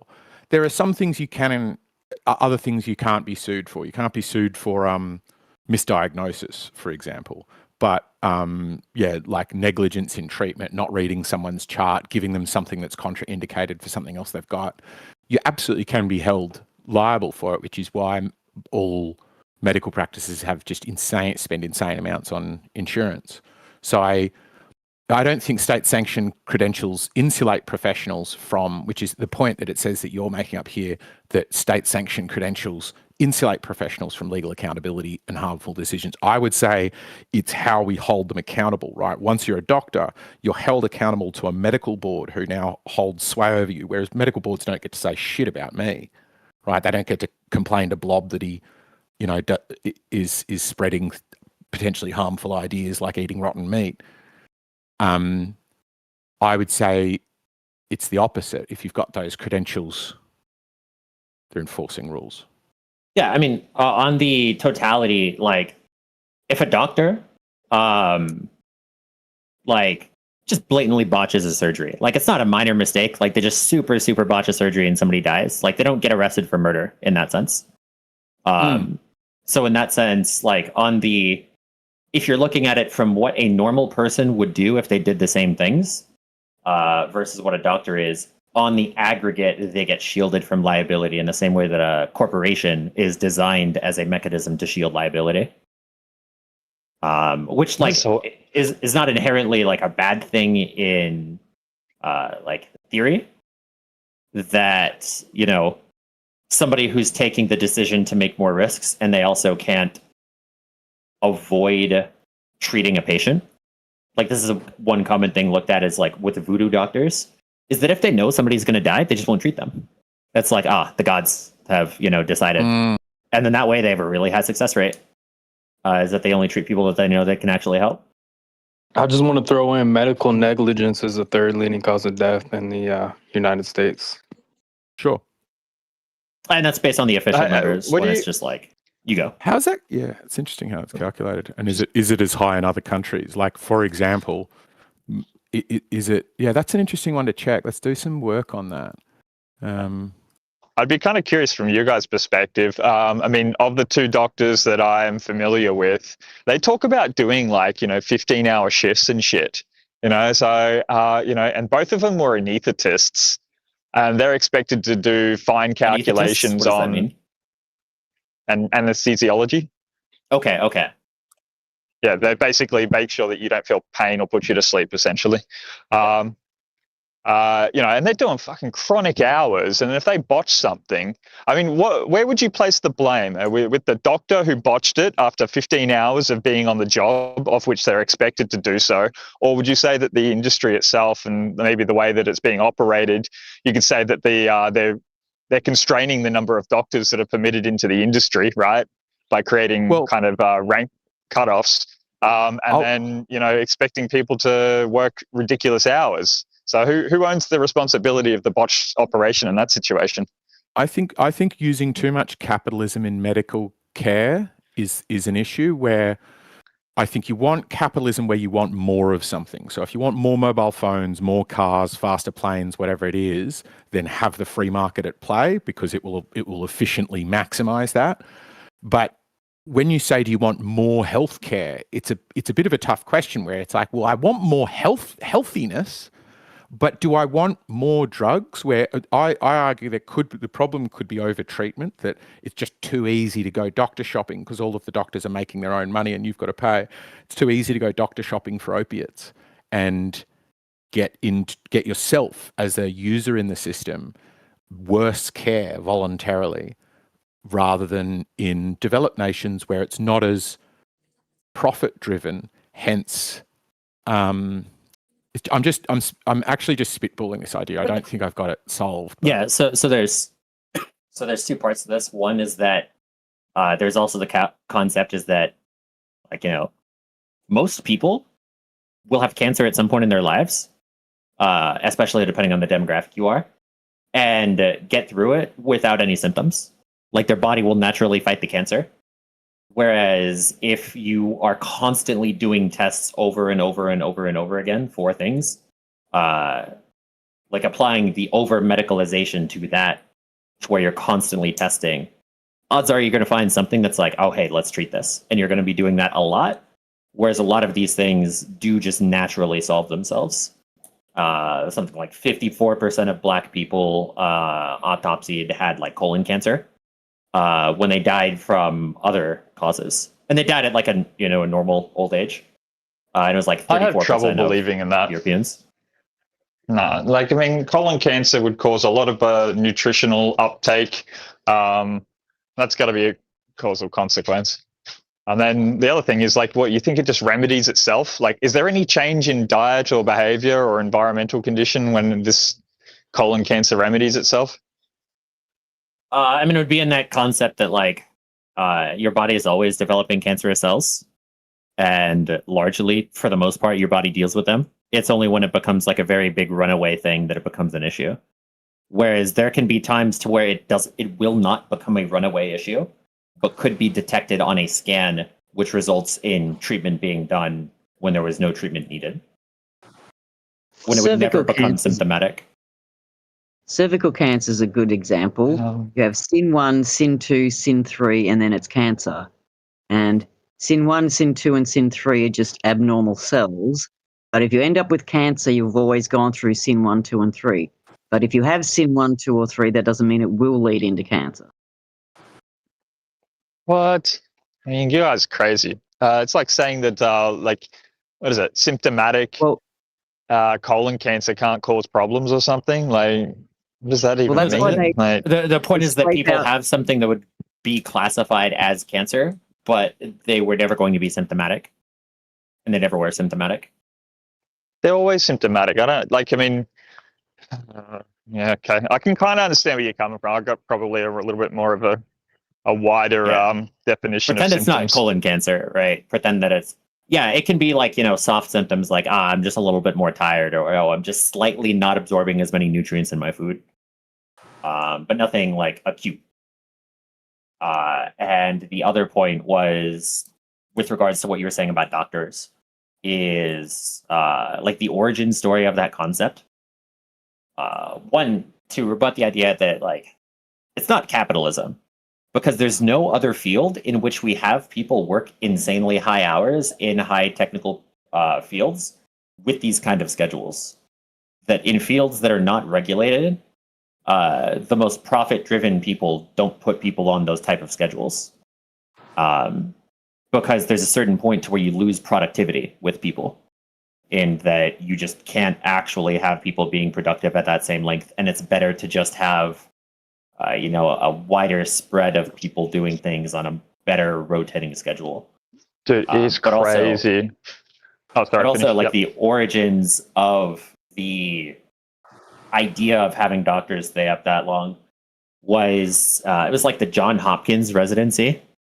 The first person to do residencies at John Hopkins, he was a guy who had something messed up in his brain where he couldn't sleep, and he also had a morphine addiction, to where he would essentially be working these insane hours and be perfectly fine. And he expected everybody working in the residency to be working the same hours as him. And that's something that perfectly stuck. In that, all because this one guy couldn't get sleep, that's now what all doctors do in terms of these really insane long residencies. Like, that's the origin of where it's from. And there's no other field that works that way. It's actually incentivized. Mm-hmm. Oh, sorry. Yep. Yeah. So just to sum up, like, that's one of the best examples that can be used to give that, like, the modern medical industry is not at all like an evidence-based thing, because the most basic thing of having your doctors be conscious during their work is just not even considered. Yeah. So this is anecdotal for now. I haven't got the evidence at hand, but one of those doctor friends who's no longer a doctor, she got over it. On the highest paying job you could possibly get, she basically got so stressed out that she can no longer perform, in any case, she told me, what was it? There's two accounts that they pay out of, right? There's an A and a B account. Now, for all like your standard 9 to 5, 8 hours a day type payments, hey, Renee, a little bit of background noise coming through. Cheers, bro. So all of your 9 to 5, your 36 hours of the week is all paid out of account A, and then account B is all of the like the overpay, anything that's over those 36 hours or whatnot. Now, they have so much, the funds are so limited in account A that basically it causes them to be forced into paying out of account B, but they're not allowed to, like, basically if they wanted to hire someone else, right, for to basically pick up the extra hours, but the account A is run out of money, then they can't basically hire that person. They have to pull it out of account B, and they can only do that through overtime with doctors. So it's almost like the accounting system itself has been structured in such a way that in order for our medical system to actually operate, or to get enough hours of people there, like doing diagnostics and running surgeries and stuff, it requires this overpay system, because this is the way that they've structured it. And as far as I'm concerned, if that be true, that's absolutely intention to basically cause malpractice, poor psychological situations and environments for doctors, bad patient outcomes, yada, yada, yada. It's almost institutionalized at this point.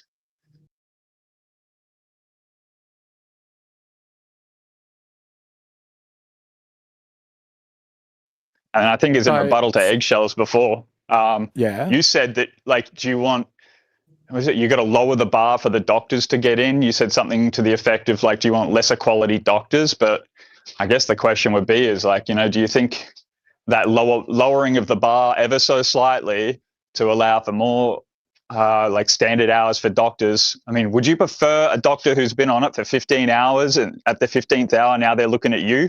Or would you prefer someone who's pretty fresh but maybe didn't perform so well in the test results? Which one would you go for?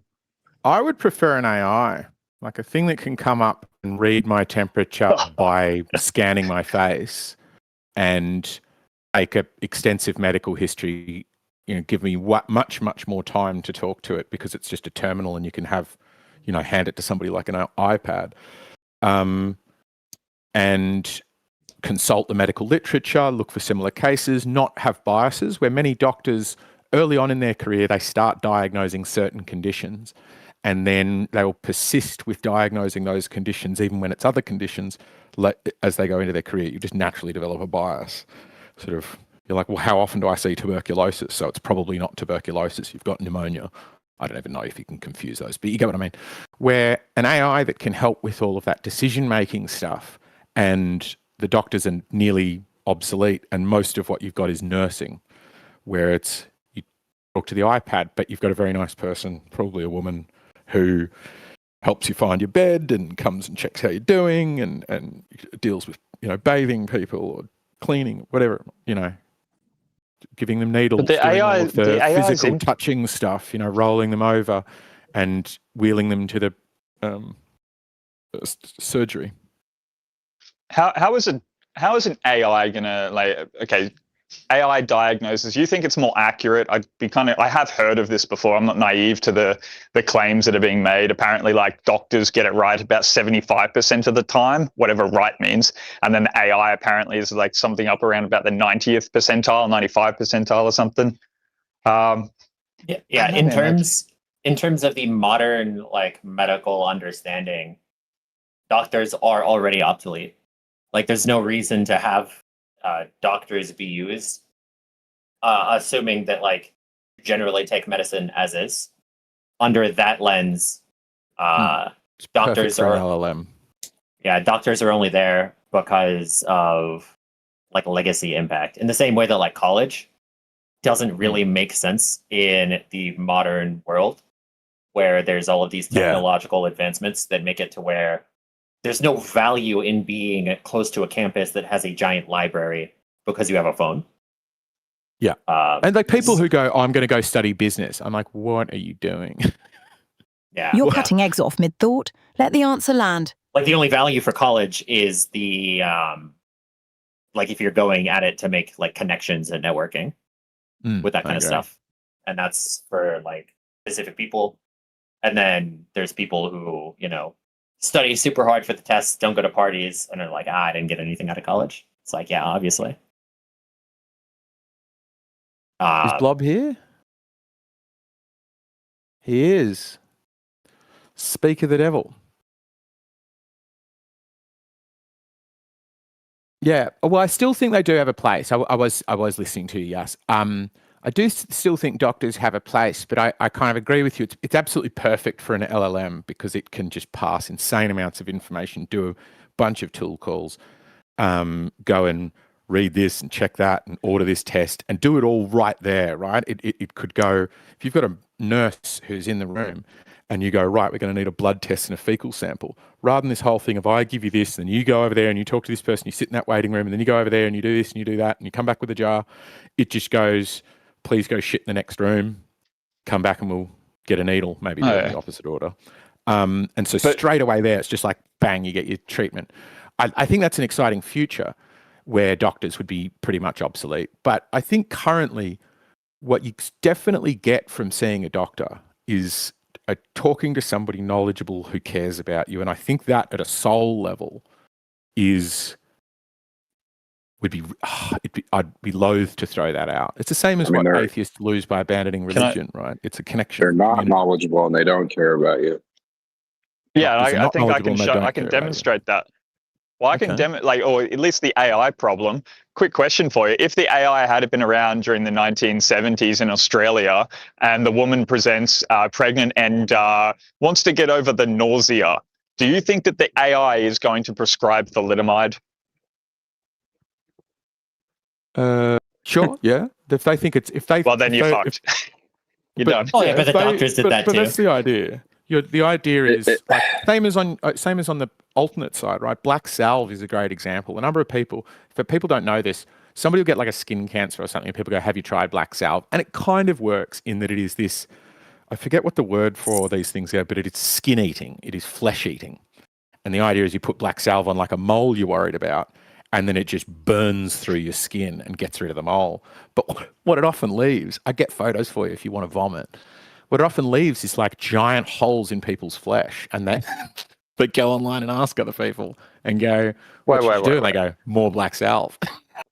It's wild. Wait. Like, I mean, have you actually, I mean, I kind of know what you're talking about, but I mean, it leaves gaping holes. I mean, have you seen them after they cut open a cancer tumor and cut it out or something? It's just a gaping hole. All you need to do is start stitching that together. And well, I know that, but you can do that. You can technically do that with the. Why can't you not stitch it? Look at it. Stitch anything, are you watching my screen? Are you watching the Sage screen? It leaves this giant, like, festering, like gaping, non-healing. I mean, look, dude. Hole. You can't. We're talking about that can be solved, bro. That's not a problem. We're talking about just saying people who don't even look. They don't even understand how to eat meat. Okay, we're talking about doctors. They don't understand how to eat meat. I don't know what that means. That means anything that's coming out of their mouths about health needs to be disregarded. They're wrong about everything. They don't understand how to eat meat. It's over. They don't understand how to eat meat. Yeah, they'll tell you because you like eating. This is what they'll tell you. They'll tell you eating raw chicken is dangerous and bad for you. Actually, it's one of the only foods that fucking heals you. One of the only foods that heals you, and they're going to tell you, "Oh, it's unsafe." Yeah, it's over. Eggshells. It's over. It's all done. But that's just saying it's over. Do you want to make a case for that? That could be a good debate to have. Let's have that debate. How can it be unsafe if you're talking with a guy who eats raw chicken day in, day out for probably the last year or two, and then you're going to sit here and say, "Oh, it's completely unsafe." Like, where do you get this idea from? Well, do you think speeding is unsafe? Like, this is what we're talking about. No, dude, stop conflating speeding with eating raw chicken. Okay, I'm answering your question. Do you agree that speeding is unsafe? I mean, yeah, sure. With proportion to how much you do it, right? If you sometimes speed a little bit, probably not that dangerous. If you all the time speed everywhere, the risk is very high. Does that mean that somebody who always speeds everywhere is always sick? Is always going to crash? I see ambulances speeding all the time, man. This is why you, you may have a pregnant woman giving birth in your car. You got to speed somewhere in order to like be hasty. Your speeding analogy doesn't really it doesn't work in my opinion. Can you steel man it? Can you steel man my speeding analogy? You think that the more times that you eat raw chicken, the more likely you are to succumb to salmonella. The more time you are to speed, the more likely you are to crash. No, not close, but not quite. What I'm saying is exposure. Just going, I did that one time and nothing bad happened, doesn't mean that thing is safe. He's done it for a whole year, bro. People eat fucking lettuce. Like the most cases of salmonella recently come from strawberries and lettuce. And you're not sitting here telling everyone to stop eating strawberries and fucking lettuce, are you? You're saying, oh no, it's only chicken. You have you're being myopic for some darn reason. Yeah, but that's that's coming from the pickers. That's coming from the people that pick it, that are making money by how much they pick. And they don't want to walk all the way down to the porta potty. They shit right next to the place they're picking and don't go wash their hands. Now you're eating human shit. That's a little bit different. You shouldn't. I really don't think that's the situation, Bear. Yeah. I don't think that's the situation. This is guessed at about the risk that I'd put it out to. There's a 1 to 5% chance. This is a very clear statistical answer because lots of people get this, right? 1 to 5% chance of going a full year without getting sick if you're eating it every week. I don't believe most of Blob's stories about his health. We need a reasoning argument. We need an argument with evidence that isn't just trust me, bro. Because so many of these things are trust me, bro. And frankly, Blob, you previously thought you could go from zero running to running a full 25 kilometers without stopping. That's insane. That shows don't change the topic. Staggering lack of awareness about the human body. If the only don't change the topic. It's literally been done before. It's literally been done before. So you're eating chicken. If the only support you've got for eating chicken isn't bad for you, what do you have aside from trust me, bro? Literally all the science that exists. All the science that exists. Actually, all of it. Literally every single piece. Sure. So How many pieces of chicken have you eaten? Astronomy. Would you say? Astronomers trying to How many pieces? estimate the mass of How many pieces of chicken are proving that you can eat chicken. Yeah. So he's eaten 2,000 pieces of chicken. How many cases of salmonella have you had, Blob? I think it's bullshit. Well, you're just saying that you don't believe him. And I mean, have you got any evidence of anyone else like having eaten chicken, raw chicken for a long period of time? Have you got any other like data source base to back up your opinion? Buddy does the same thing. There's a shitload of people, yeah. Sure. But it's like, look, dude, if I'm eating... Have you heard of breatharians? You gotta trust me. You're cooked eggshells. You're cooked, bro. Look, if I eat raw chicken... This actually reminds me, bro. Raw meat. All right, this is a valid question. Reads Adonis books or angina, whatever the fuck his name is. Have you heard of breatharians?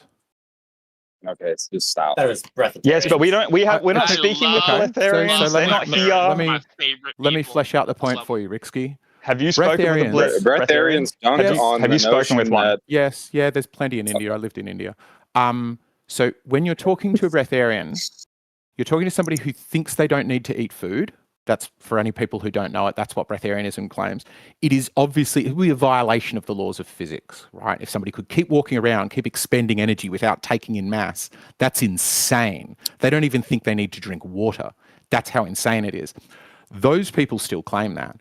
And should I just take their word for it when they regularly tell me they go months without eating or drinking? They don't have any evidence. No, they're obviously what full proof? of shit. What proof do you want then, dude? But you're just saying basically something better like... than trust me, bro. I mean, anything better than trust me, bro, in all of science. Do you need Neither Blob? of those are answers. Do you want a video? Like, do you want some mukbang or something of Blob eating a raw chicken or something? No. Yeah, Is that what you're into? On camera. I just would refuse to host that here because it would be eggs, making somebody get very sick. Relax, just for my edification. relax. Well, then you can't. You're saying that you're not even willing to host it or show the evidence of it, and now that's hilarious, dude. I'll watch it somewhere else. Right, let me bring this up. There's something called. I don't want to be encouraging him to eat chicken when I think it's bullshit that he eats raw chicken. You're not. I've already put my camera camera on and done it. All right. He also beat Oscar in a foot race. I mean, how much of his work are we going to take? Don't conflate this. Don't conflate it, bro. I'm just saying. Not conflating it. I'm just saying on that point that if you put David Goggins the known into liar question that every flat earther wants to ask about the media yeah, I'm just saying on that point, like that's a completely unrelated topic, but I'll just go into that topic briefly. Is that I think if you put David Goggins into a lot of people's bodies, a lot of completely untrained people could run a marathon. They would have a lot of broken bones. Like, they might even shatter a femur, but they're getting across the finish line and they're not stopping. It's been done. And in the other capacity, another thing is that I would argue against the idea that speeding is actually a bad thing, but that's aside from the actual point that you were trying to invoke, so that's why I didn't do it. But then also, just quick little anecdote is that a couple of years back, I accidentally ate raw chicken once. Or like four something years ago. How did that happen? Uncooked some chicken. I just completely undercooked some chicken to where it was like only the outside had anything. Oh, that's not raw. And so basically, then I just had like a flashback of, I've been having this my entire life. Like raw chicken as a kid was something that was had all of the time, just of persistent undercooking of my chicken meals as a kid. White people. Dude, people eat raw meats in general. There's something called digestive leukocytosis, eggshells. Okay. Anytime you eat a cooked food, white blood cells flood your bloodstream. Now, when you eat a raw food, this doesn't happen. The body recognizes cooked meats as a toxin. When you cook meats, it literally forms toxins in the meat, completely disorganizes, destructures the food, destroys all the beneficial compounds, the nutrients. There's been people, tribes eating raw meats forever. They're the healthiest tribes, healthiest groups. Which tribes? That's interesting. You're a clown, dude. Googled this. Sure, that's just an insult. I've Googled this before, and I was surprised. Eat the argument, not the man. Exactly. I did it. I did, Sage. Eat the argument. I like it. That was funny. So How about I the Googled this Eskimo? before because I was surprised about it, and it was virtually zero cultures are known about that didn't cook food. The that don't Eskimo? cook food. The Eskimo That don't cook eat food, all raw? or just regularly eat frozen food, which is Yeah, they eat all effectively raw. does. Sure, I would argue freezing it is doing the same Sure. effective thing as cooking it. Freezing is the same as cooking? It kills bacteria. They can't survive the crystallization of the water. The water turns into crystals, pierces through all the cells. Things struggle to survive. So- They certainly don't replicate in freezing. So the temperatures. animals Do they're they? eating are frozen solid. This is How are they alive? ridiculous. No, you get it. No. You're fine with a So how live. are they If you alive? get a live animal, get it straight away when it's live, and it's particularly if it's a red meat animal, right? No, Or they're, it's they're got any- drinking blood, but apparently it's No, frozen. No, that's not what I said. I mean, you There, misunderstand. there's me? videos Eggshells. of them drinking Eggshells. blood, and you're saying it's frozen solid. I didn't. No, Just I one didn't say concept. that. Where did you get that from? I didn't say that. That's a lie. You Why do literally lie to did. people?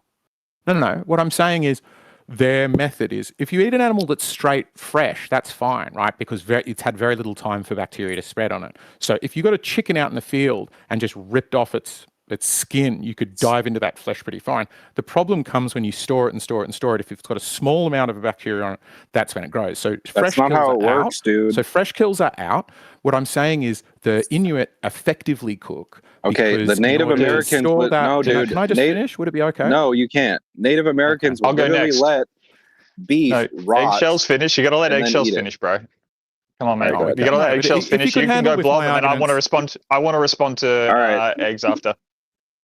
He would respond to the substance of my claim if he could. I'm saying that Yeah, well, I'll historically, show you. virtually zero cultures didn't cook food, except for ones who effectively did the same Yeah. thing as cooking food by freezing it and then eating the sort of like jerky. Jerky is another way of you can effectively cook food, even though it's not cooking it, Do you leaving know- it out to dry, killing all the Do bacteria. you know? Hence, Do you know another way? there's no examples in extant cultures that we know about that consume raw flesh. Lies. You just don't know. Either that. I mean, like, I Okay. shouldn't call you a liar. That's a bad frame. I just don't but dude, know. Hang on. Do you It's know what lies kimchi because is? we can imagine a culture that One does it. sec.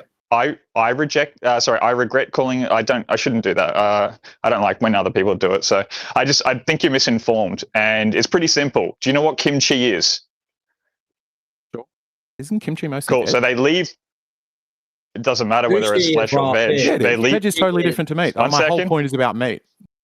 Okay, well, I can go back to yogurt then. While not it may meat. not be meat, it's got all the proteins. It's basically like it's like a calf growth serum essentially. Right. It may not be meat exactly, but that doesn't really matter. You're talking about bacteria in the air landing But if upon a my piece of argument's about food meat, and then deal with meat. replicating. If my argument's about meat, deal with the meat. Don't go, okay, I'm going to challenge your argument with meat about talking about public transport or something. Meat the But meat. your Like, I get that milk is general- similar, and it does go okay, off, right? we Very can use- quickly, milk goes off. No. They call it yogurt. Off milk they call yogurt, or yogurt they call They yogurt call it, when and they call it cultured it cheese. deliberately. But does Well, I milk mean, go you can off? culture Does it. cheese go You off? can one sec. You can culture it. Does cheese? I don't think cheese actually does go off unless you. I mean, what do you have to do? Like submerge it in some water or something, or are you talking about like just basically leaving it out? What does it mean for in the something to open go air? off? What does it mean? Well, for that's what something the to whole spoil? like. It turns out you can charge more money when you make milk go off in a certain way. That's pretty funny. And then you're saying that, Right, I mean, it's so dangerous to eat this off milk or this off food does that it has been mean to exposed go to the off? environment. How would you define something that's off? I Or no, don't not even define, know but at this what's the point, man. process? It's just whether or not it's absolutely dependent upon your senses and whether you find that smell to be obnoxious or not. Because some I think that's a people good will way to hoe say it, into yeah. blue cheese, and then other people will basically say, "Ooh, yuck! Blue cheese has got all this like fungus and mold or like mold growing through it." And then other people Yeah. will say, "This is an absolute delicacy," and you're a savage for not believing so. And you're bang on right. It does smell like it's rotting because what to me going off is what that smell is bacteria are breaking that thing down and turning it into something else. And often that makes a gas. And we've evolved, or God created us such that things that smell gross are going off. We can detect that. Where other animals that eat that stuff, I highly suspect it tastes quite nice, it smells quite nice to them. When meat gets to a certain point, it gets ugh. Same as milk does? Yes, same as cheese does. Now, cheese is partly breaking down, but everything's already partly breaking down, right? Even a living animal has bacteria within it that are eating dead cells and stuff, right? So it's just about, there's going to be a threshold, there's going to be a curve at which that gets too high, where our body will immediately go, oh, no, that doesn't seem like a good idea. And my point is with meat, that's a very clear point. Roadkill needs to start stinking after like a day. And the suggestion that we can eat rotten meat is nobody's people do it all the time. There is I've done no it, dude. extant culture. Yeah, I used to do it all the time. Yes, people learned it from Native Americans. Okay, tell me what the Native Americans did. They would literally let beef rot for like 6 months and then eat it, rotting. It's weird. Why do you appeal to the consensus of culture and you want a representation in culture when, like, that's just bizarre, man. It's called high meat. There's a name for it. When you let raw meat rot and then eat it. I just wanted to mention residential freezers. Hello. Residential freezers do not kill enough bacteria and they don't kill salmonella, so you're going to have to backtrack to that. I don't think I said it kills Freezer it. doesn't sterilize. It stops it growing. So you start with a manageable amount that won't get you sick. And if you I missed that part, sorry. Yeah. Missed that part, thank you. No, that's fine. Good on you for speaking up. I'm sorry for stomping on you.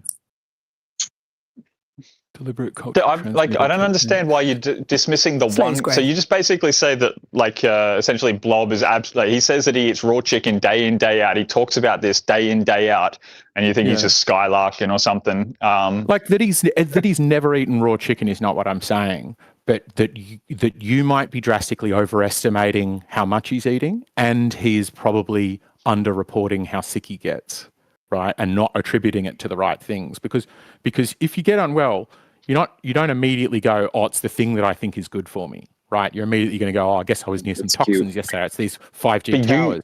You'll make something else up. Everybody does that. Sure, and I do the same thing. You're doing it right now. Is this a good way to do science? What if Blob proves that he's consistent with this? This is a super important question. Yes. Let's say Blob is consistent. This is a good way to do science. Yes, but even you said before that you don't want to basically have people televising the fact that raw chicken, or like them eating raw chicken, because you're worried that other people might pick it up and give it a try. No. That's indicative of actually a censorship that's going on, and you're actually the one participating in it. No, that's not what I said. What I said is I don't want to be responsible for Blob getting sick. I don't want to goad him into doing responsible. I would never listen to how do you acquire this responsibility? If he's willing to do it, how is it your responsibility? I've never understood this. Like guilt by what exactly? If I goaded him into it, if I said, come on, do it now on camera, I'm asking him to do something I think is harmful to him. I don't think you're that's not goading anyone, dude. Yeah, you're not. I mean, I can. He could just do it like. I get there's a show on right now and whatnot. But. Let's get to the point though. Is this a good way to do science? So you're saying yes, a good way to do science is get somebody who strongly believes something to be true, get them to test it on themselves, and get them to report back to us whether it's good for them. That has been the way that it has been done for hundreds and hundreds of years, okay? And all of a sudden, in some reason, in contemporary modern society, they've decided that that's unethical for some reason. And the only way you're allowed to torture beagles is if you've got a scientific degree or some shit. No, that's not what I'm asking.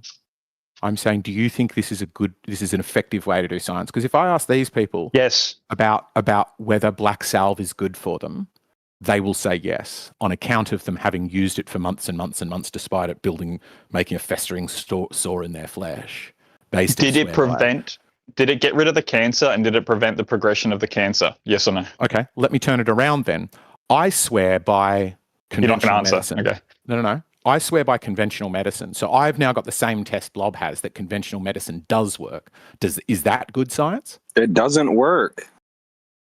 You're talking about the question is some old guy with dementia, right? You give him these meds, you think he's going to get better when he's taking these pills? The question he's going to get better. Is it? No, he doesn't, ever. The question is asking one person who believes in conventional medicine and them saying, yes, that surgery really helped. These drugs really do deal with my whatever.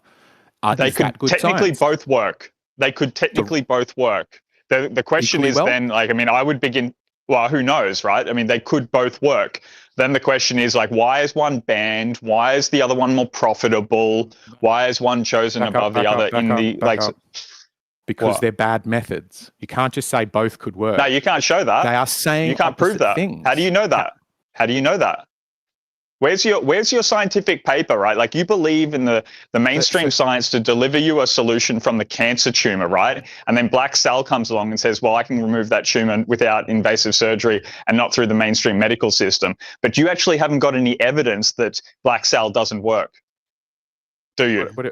You've just got basically evidence to say that it's some sort of like snake oil or some shit. Have you got evidence to show that Black Cell fails?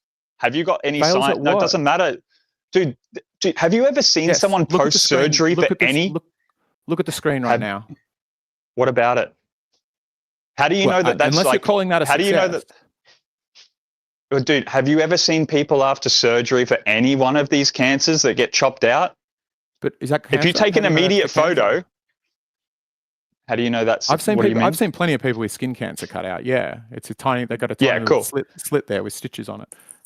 Is this a win? Yeah, no, but you're seeing it after it's been cosmetically covered up by the surgeon in order to basically present it as like, you know, the remedy. And then when you're looking at images of Black Cell, you're looking at it in like that's a photograph of it immediately post treatment.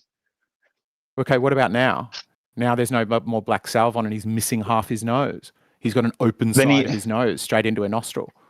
Is that a win? And if a surgeon, you could put like, dude, you could do. I mean, come on, man. It's kind of like post. No, it's post. You've got to call that a loss, dude. No, dude, that's it's post surgery. That person looks like a zombie. They look like they belong. I'm trying to respond to you. Okay, so you're taking photos of them after they've immediately cut out the tumor. They would look exactly like that, sir. You don't know how big that tumor was, like with that photograph.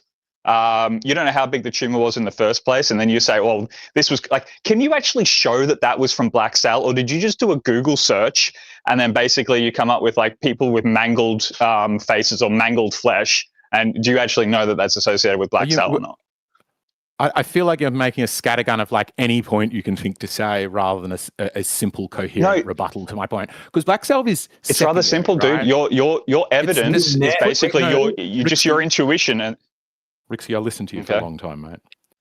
You're calling it a scattergun, though. Put Black Salve aside. The question who's scattergunning put it now? Aside. Put it aside, dude. And the question is it good science to ask a bloke who reckons this is good for him whether it's good for him? Is that good science? And I'm just giving an example. Black Salve is just one of many examples. That's not what I'm doing. Shit. Can we please just let me finish?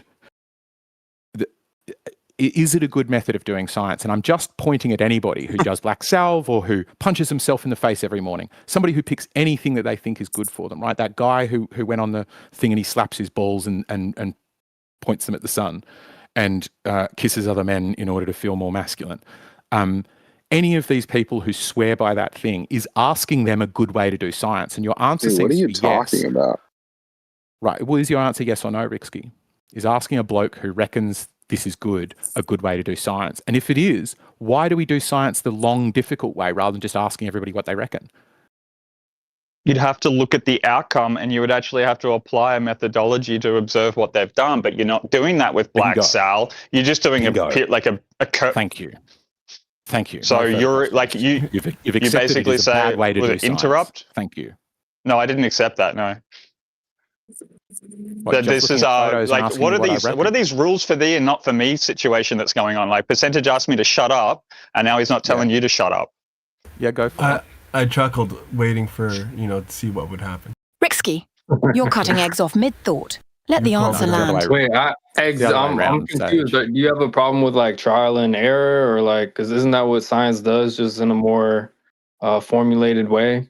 They do trial. If I had a problem with trial and error, I'd say I had a problem with trial and error. What I have is a problem with asking some bloke think about it. It's just one question. Do you reckon that works is the question, right? Because all you're doing is you're finding a bloke who reckons it works and asking him if he reckons it works.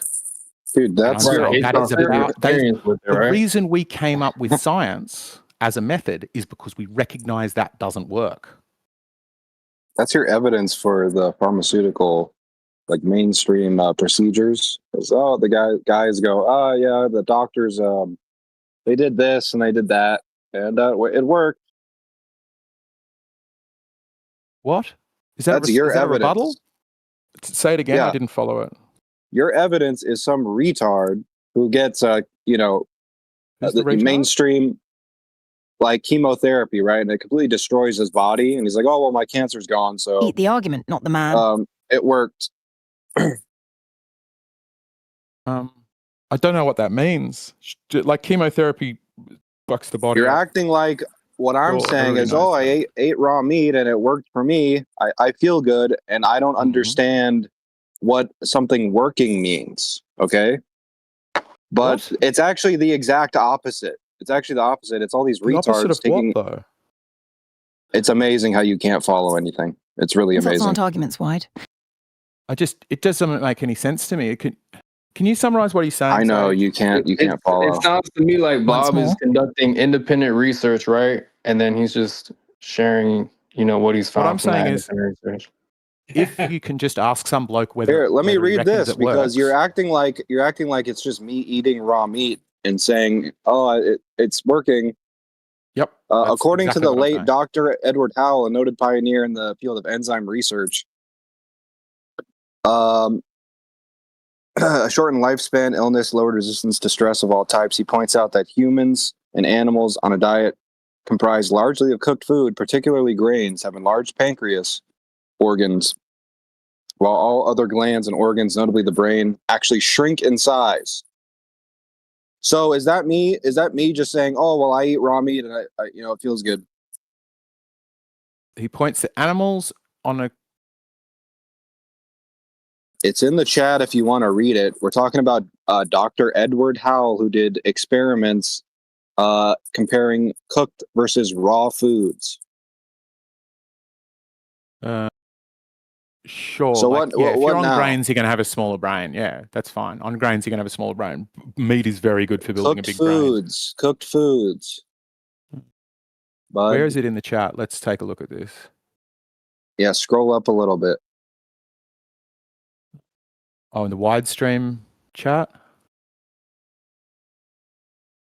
Almost all traditional societies incorporate raw enzyme-rich foods into their cuisines.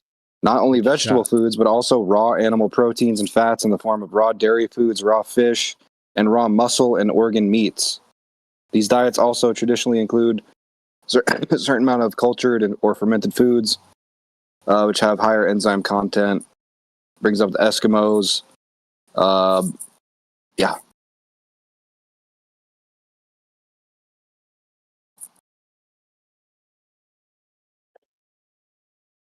Wow, stun locked. Silence. I just don't. You don't have a rebuttal. You don't have anything to say. Meat's good for you. I don't know what that is. But you're. Oh, epic response, bud. The point is whether this is whether just asking some bloke is a good way to do science. If we now go, we're not just asking some bloke. Okay. You understand what I just fucking read? Do you understand what I just read? So sorry you're so upset about this. Do you understand what I just read? Yeah, some bloke reckons. We're talking about a doctor who did experiments. Okay. So we've got a doctor who did experiments. All right. Do we have other doctors who say the opposite thing? Who've also done experiments? Show me one. If we've got one, then what will happen? I'll find them. You have a doctor who's done experiments, right, on raw versus cooked food, and they found the opposite. Show it to me. Show me one. Let's see. Let's do some science. Yeah, let's see it. I can't wait. Bad position writing. Sure. Yeah. Sure. Give me a sec. You know what's funny? Actually, everyone who does experiments on raw versus cooked foods, they always find that raw is better for you in every instance. How weird is that? 100%. So every time. 100% of people who ever do research. And by the way, Eggs, it ain't even just the experiments where they're testing raw versus cooked. If you just analyze physiology, like they'll even tell you when you cook a piece of meat, right, it forms a toxin in the meat called advanced glycation end product, AGEs. These are cool words. They literally age you. Hold on. When you cook a piece of meat, you just go it ranting, forms a toxin in the meat that's called AGE, and it ages you. You're done. Yeah, you said AGE, so I'm done. Provided you don't really deal. No, with if any you of the knew things I anything about say. anything, you would realize this isn't a debate. Yeah, you Paige, who fail won to the debate debate, every time. Paige? You always just shout at me what you think. It doesn't ever Dominating really the touch what floor. I'm saying. It just becomes. What do you think of the rant. paper, Eggshells? What do you think of the paper that he provided you? Huh? He hasn't provided a paper. He's provided a photograph of a page. I'm having to do the No. That's a book. Transcribing That's that. Yeah, that's not a link, book where right? someone's it's not something talking I can about. Interrogate instantly. Okay, that's a book. Someone's talking about Dr. Edward Howell's findings in his experiments. You don't know anything about it. Okay.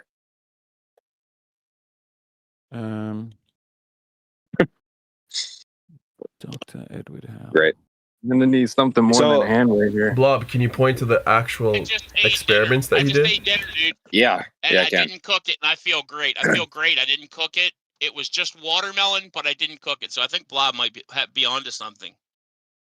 The initial point was we're talking about doctors and mainstream medical procedures. Doctors do not understand how to eat meat. So what that means is every single fucking thing that comes out of their mouths is retarded. They don't understand how to eat meat. They don't understand how to eat meat. It's over. You've said what that. do you mean by how yeah. to eat meat? Are you referring to like the okay? We're talking about thing that we're talking about people. Their job is health, right? Their job's health. They don't understand how to eat meat. I heard you and asked you what do you mean by that. You don't need to keep just repeating repeat it. What do you, yeah, that's what it means. They don't understand it. He just 1 second. No. Here's what. 1 second, boys. 1 second. Let me elaborate. Are you referring to the predigestion that it says in the photo that the Eskimos used to do with the fish? No, that's not even. That's more. This is like advanced. Do you just mean eating it raw? Is that what you mean? Yeah, they would say, "Oh, eating raw meat is dangerous." Yeah, that's what a doctor would say. Not all doctors. Oh, really? Show me one that would say eating raw chicken is good and that you should do that. Show me one. I don't want to. They can't. The person. No one can do it. Yeah. All right.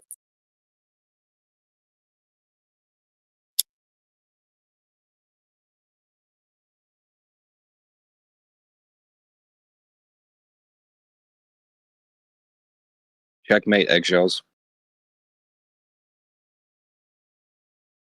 Yeah, I think each time you just say a lot of stuff and go AGE or they don't know how to eat meat. You know what that is? I don't ever get how it deals with my point. I still feel like we need. Maybe you should learn something from this conversation. Do you know what AGEs are? I'm just getting a bit tired of even having it. I must admit, Blob. Like I don't ever feel you engage in a way that is worthwhile. I just don't want to. It's just. Can you steel man anything I've said? Yeah, you're saying that if you cook meat, it creates toxins that cause you to age that are called AGE, and the work of Dr. Edward Howell shows that these enzymes in the raw meat help the digestion process, and that pre-digesting in the form of cooking it is means you get less nutrient out of it and more toxins. Everything was right except the last part. The pre-digestion refers to letting the fish rot. Thing rot as well. Sorry. Yeah, sort of a normie rotting. Increases the enzymes. Yeah. What it is like wrong, Blob? Blob? Did I get any of that? No, that was fine. Okay, what's my point? Well, you didn't say what was wrong with this point, though. I didn't need to. He wanted to know what it was. I want to know if he knows what my point is. Your point was, some dude just saying he does something and it feels good and it worked isn't actually good scientific evidence that it works. Yeah. Yo, who's stealing my percents? Yeah. By the way, I agree with that, and that's what we just have like a bunch of retards taking like ivermectin, people like Apocryphon, the spastic who just comes on here screaming, and he's drunk every time. He's like, "Oh, dude, I took." If you're not going to ivermectin sort and I out never your got COVID." behavior, it might be time to go. It might be time to go into another room. You're not very fun to talk to. I'm sorry. You're not. You're the worst person to talk to on Discord, bud. You're a clown. Okay. I'm sorry. You're the biggest time-wasting Riri I've ever talked to. Then why are you talking to him? And Eggshells, if you don't want to continue, he's getting dunked on. Why are you responding too? I'm just hoping he might learn from it. It just seems like a. And why are you backbiting on someone that's not here? Like. Well, I'm just pointing out that there's people that would be on my side, according to Eggshells, who do that same thing where they're like, "Oh, I did this thing that's terrible for me," and it worked, and it actually didn't work. They're just retarded. They don't know anything. To be fair, Eggshells, you didn't really have an argument. You were saying basically anecdotal, testimonial evidence is not reliable. That's why we do science. But then and the other one that is crucial is that all extant cultures I was almost done. Cook food. But then he brought up that this doctor actually did the science. He did the experiments or whatever, the study, to show that this was effective. So there's many. What's the issue? You guys are talking past each other. So it doesn't, right? My point is that all extant cultures do something akin to cooking food, which is doing something to ensure that bacteria don't grow, right? Which is either nuking them by cooking them, so you reduce the outside surface temperature to a point that all of the bacteria die, and then it's safe to consume, which is particularly useful for humans pre-refrigeration, right? Where I want evidence for that. Eggs, are you trying to claim that they don't eat steak tartare in Europe right now? No. He said no. I would say that if that's what in terms of cooking, not that all their food is raw, but you said, Eggshells, that it's because they wanted to reduce the bacteria. That's the reason why. That's the intention. I'll contest that, because maybe it's just they like the flavor of it being cooked. They like it in different ways or something like that.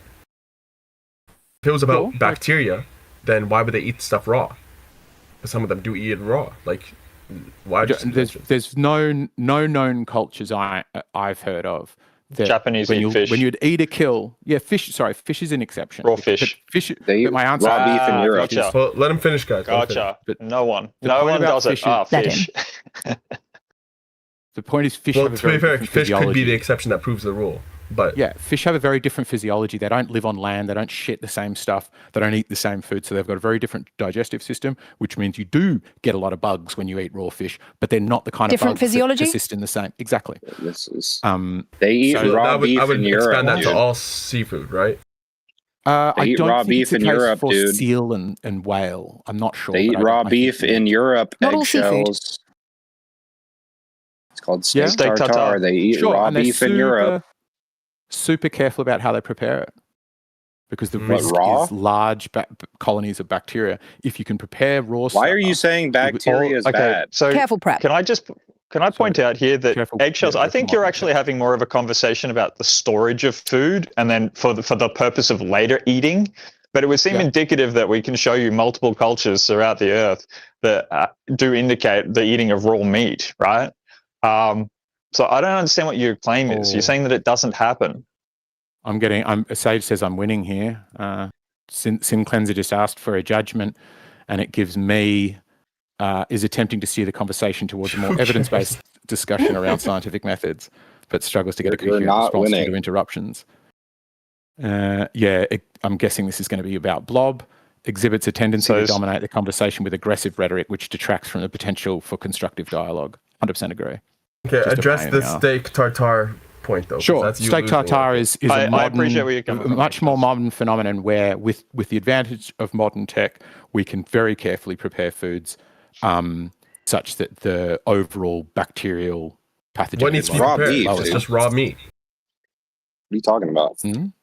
What needs to be prepared? You're talking about food storage. You're talking about food storage. Yeah. That's a modern device. And then you're appealing to the past as if it didn't happen. This is crazy. So what you can do is you can get meat. If you get a full cut of steak, the outside is the bit you're concerned about. The outside's where it's likely to have grown.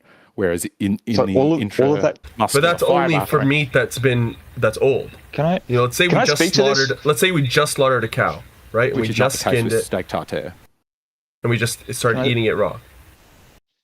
Does that mean that this bacteria that's like it's just all in the air everywhere or something all the time that you're breathing in that just lands on a raw steak and it sits there for 2 days and then it becomes a problem?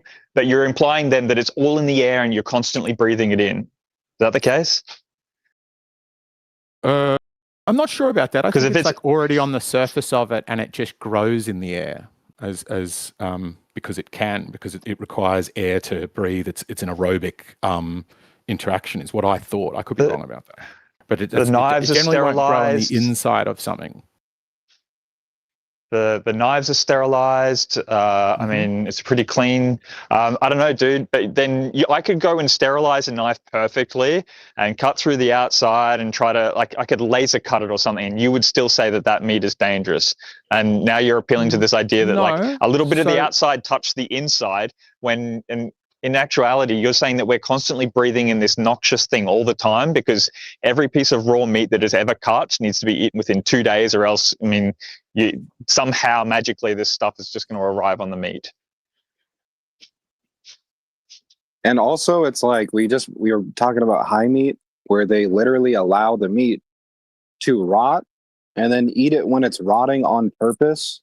And you're trying to act like the bacteria is bad and harmful. We need to prepare it in some special way because of the bacteria. Hold on. Invisible things are just. I think it's really. People literally eat rotting raw meat on purpose. Eggs. Yeah, so can more you than just the flesh fish? that out? How rotting are we Beef, talking? chicken, fish, pork, all of it. That's rotting. Rotting.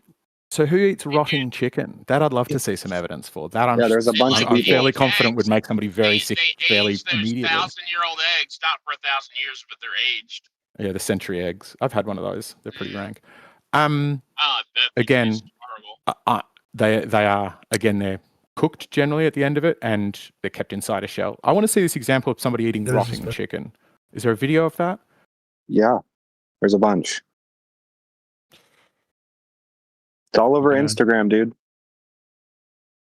I think like the truth I is say that we somewhere in the don't let middle. You guys are both right, in so much that if it's prepared properly, like you have to prepare it properly, you have to, take measures to sterilize it, whatever it is, or eat it fresh, right? Yeah. And if you don't, then there's more of a likelihood that, I mean, with either one, there's going to be bacteria. No, but obviously, when you cook it, you're going to kill this bacteria, denature a lot of proteins and enzymes or whatever, so it's going to be less healthy.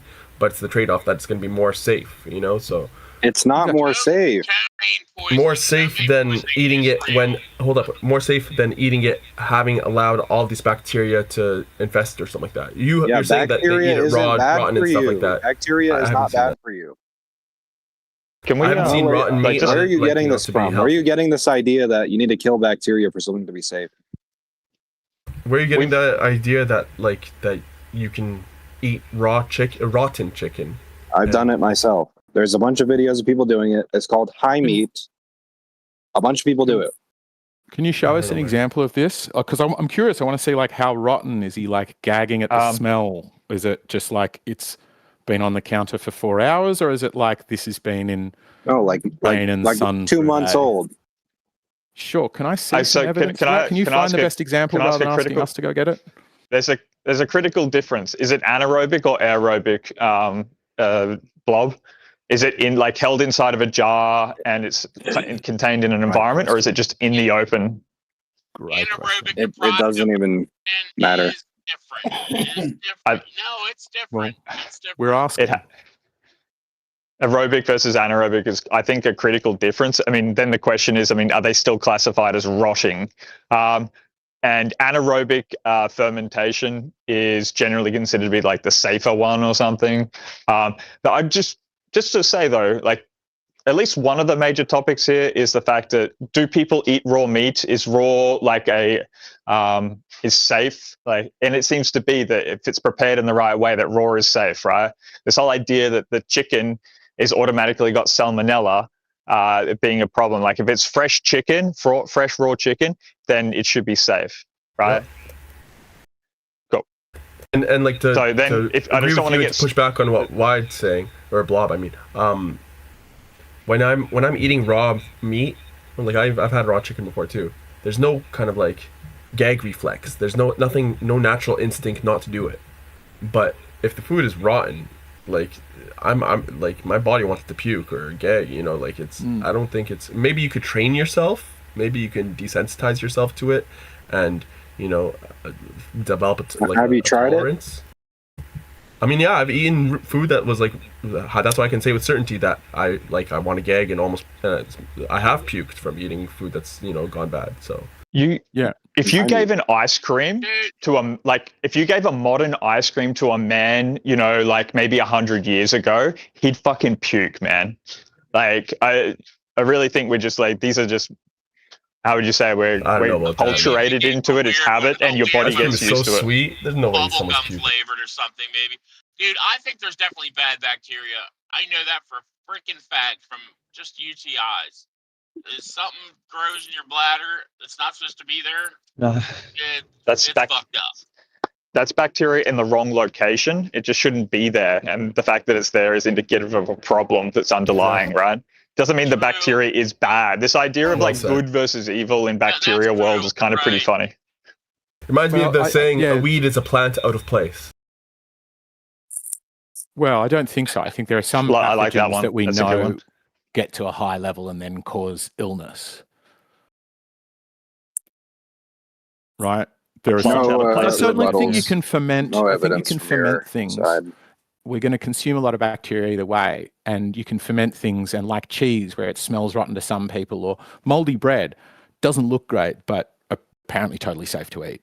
There are some times that's a slightly different thing because it's a mold; it's not a bacteria.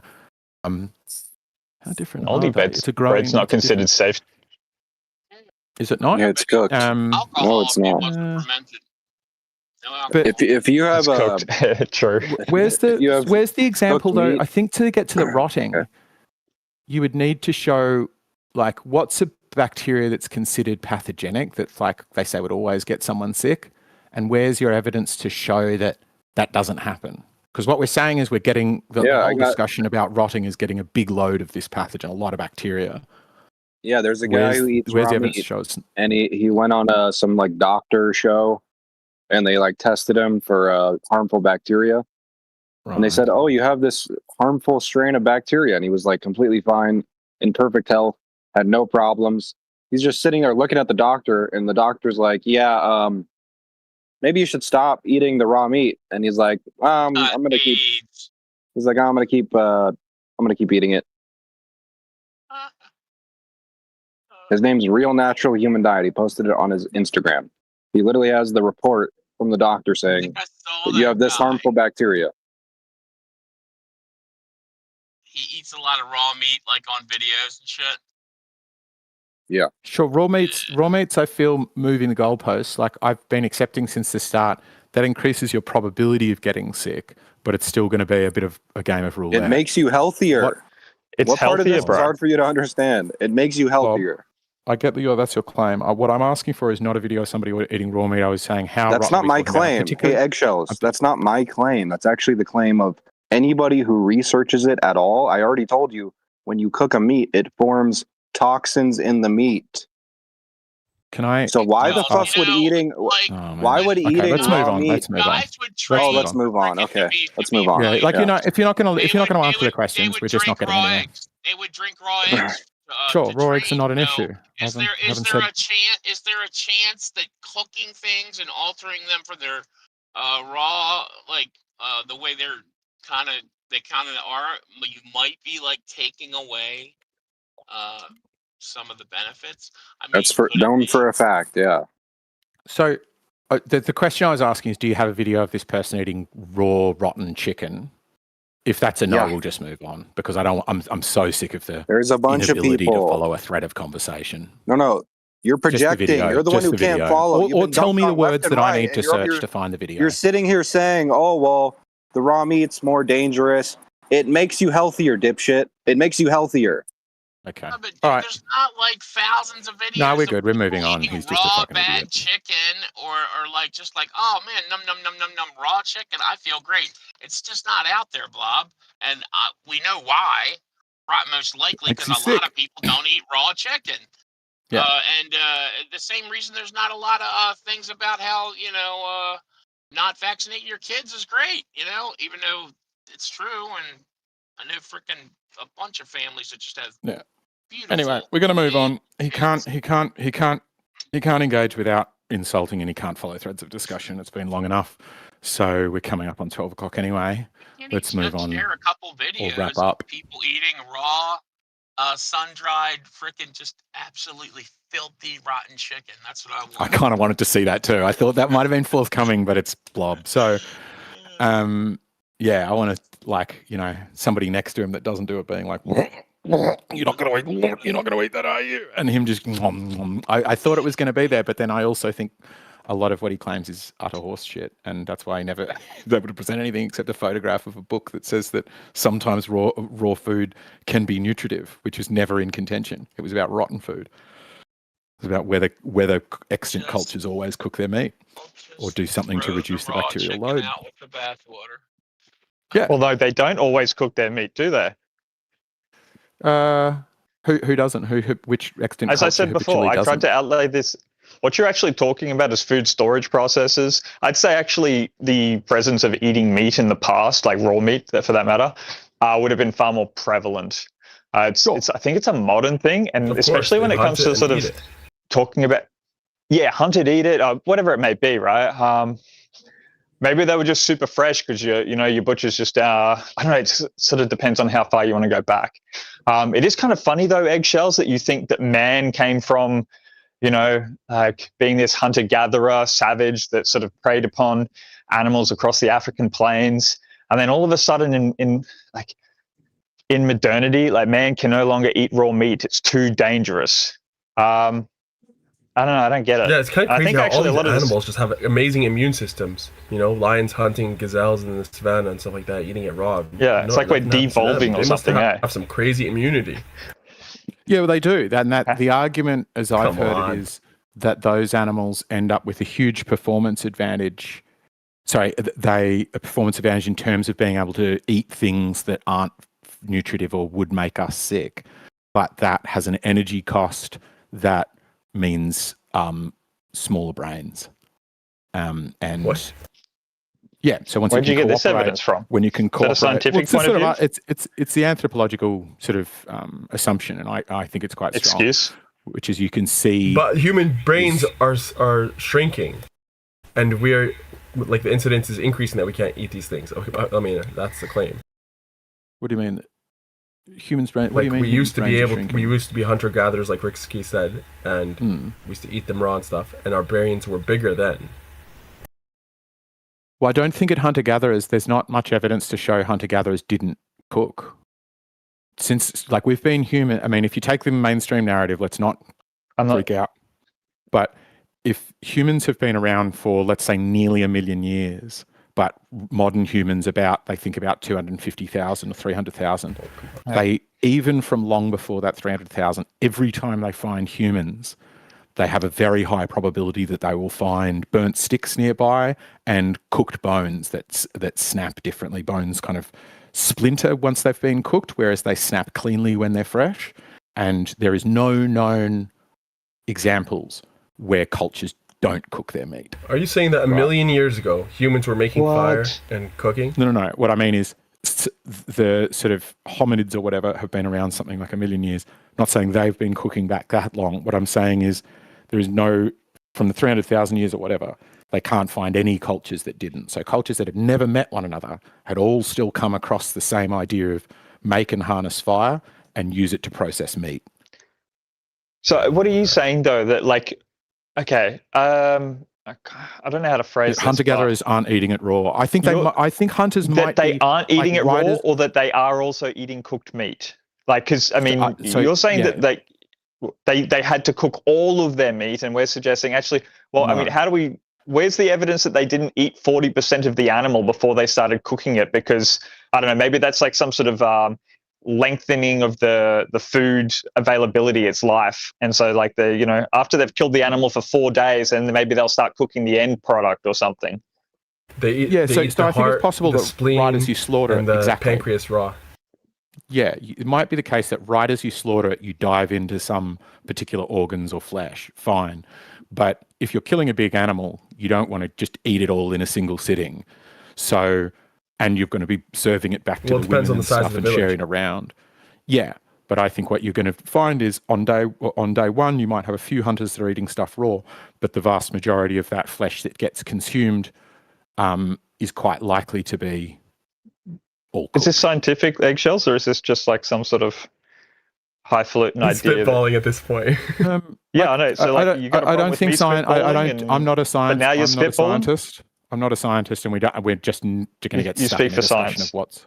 No, I'm just not saying it's Double science. You're the standard. Well, you asked before. You expected to. You were asking of me to be more scientific in my approach, and I'm asking you that of you now. So what I think is scientific is you can make a prediction. Science this. Yeah, I think you can. You can make a prediction where you say. No, I mean like for historically. Evidence matters. Forgive the interruption. Right, but that's why I mean we're going to get stuck in what is science. I think the answer is yes, but I don't want to get stuck in what is science. But I think yes, if you make a prediction where you say, if we tomorrow dig up a new culture, like Doggerland is meant to be this previously inhabited bit of land that was then covered by sea, and we don't know much about it, it's near France and England. If we dive down and find Doggerland, what we should find there is cooked bones, wherever we find bones. If we suddenly find a new if we find a new culture and the bones are uncooked, that would falsify what I'm saying. So yes, you could investigate it, make a prediction, and test it. What are you talking about, dude? Are you saying that there are no raw? Like, how do you prove this? You're saying that they are cooked bones, therefore all of the food that they ate was cooked. But where, like, my vague understanding is that when archaeologists find groups of people, it's very common to find middens where they just have a pit where they chucked all the bones, and the bones show the evidence that they were cooked.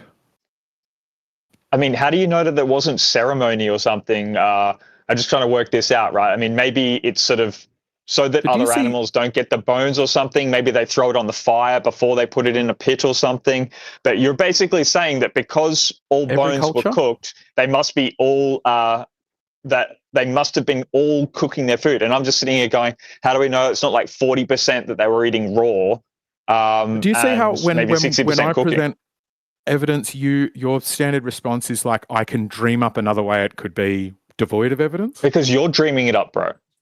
No, all of your stuff I'm is saying just the a archaeologists feeling. dig it up and always find there's scorch marks on this underside of the rock. That's not proof of all. That's not proof of all food being cooked. That's just proof of some food being cooked.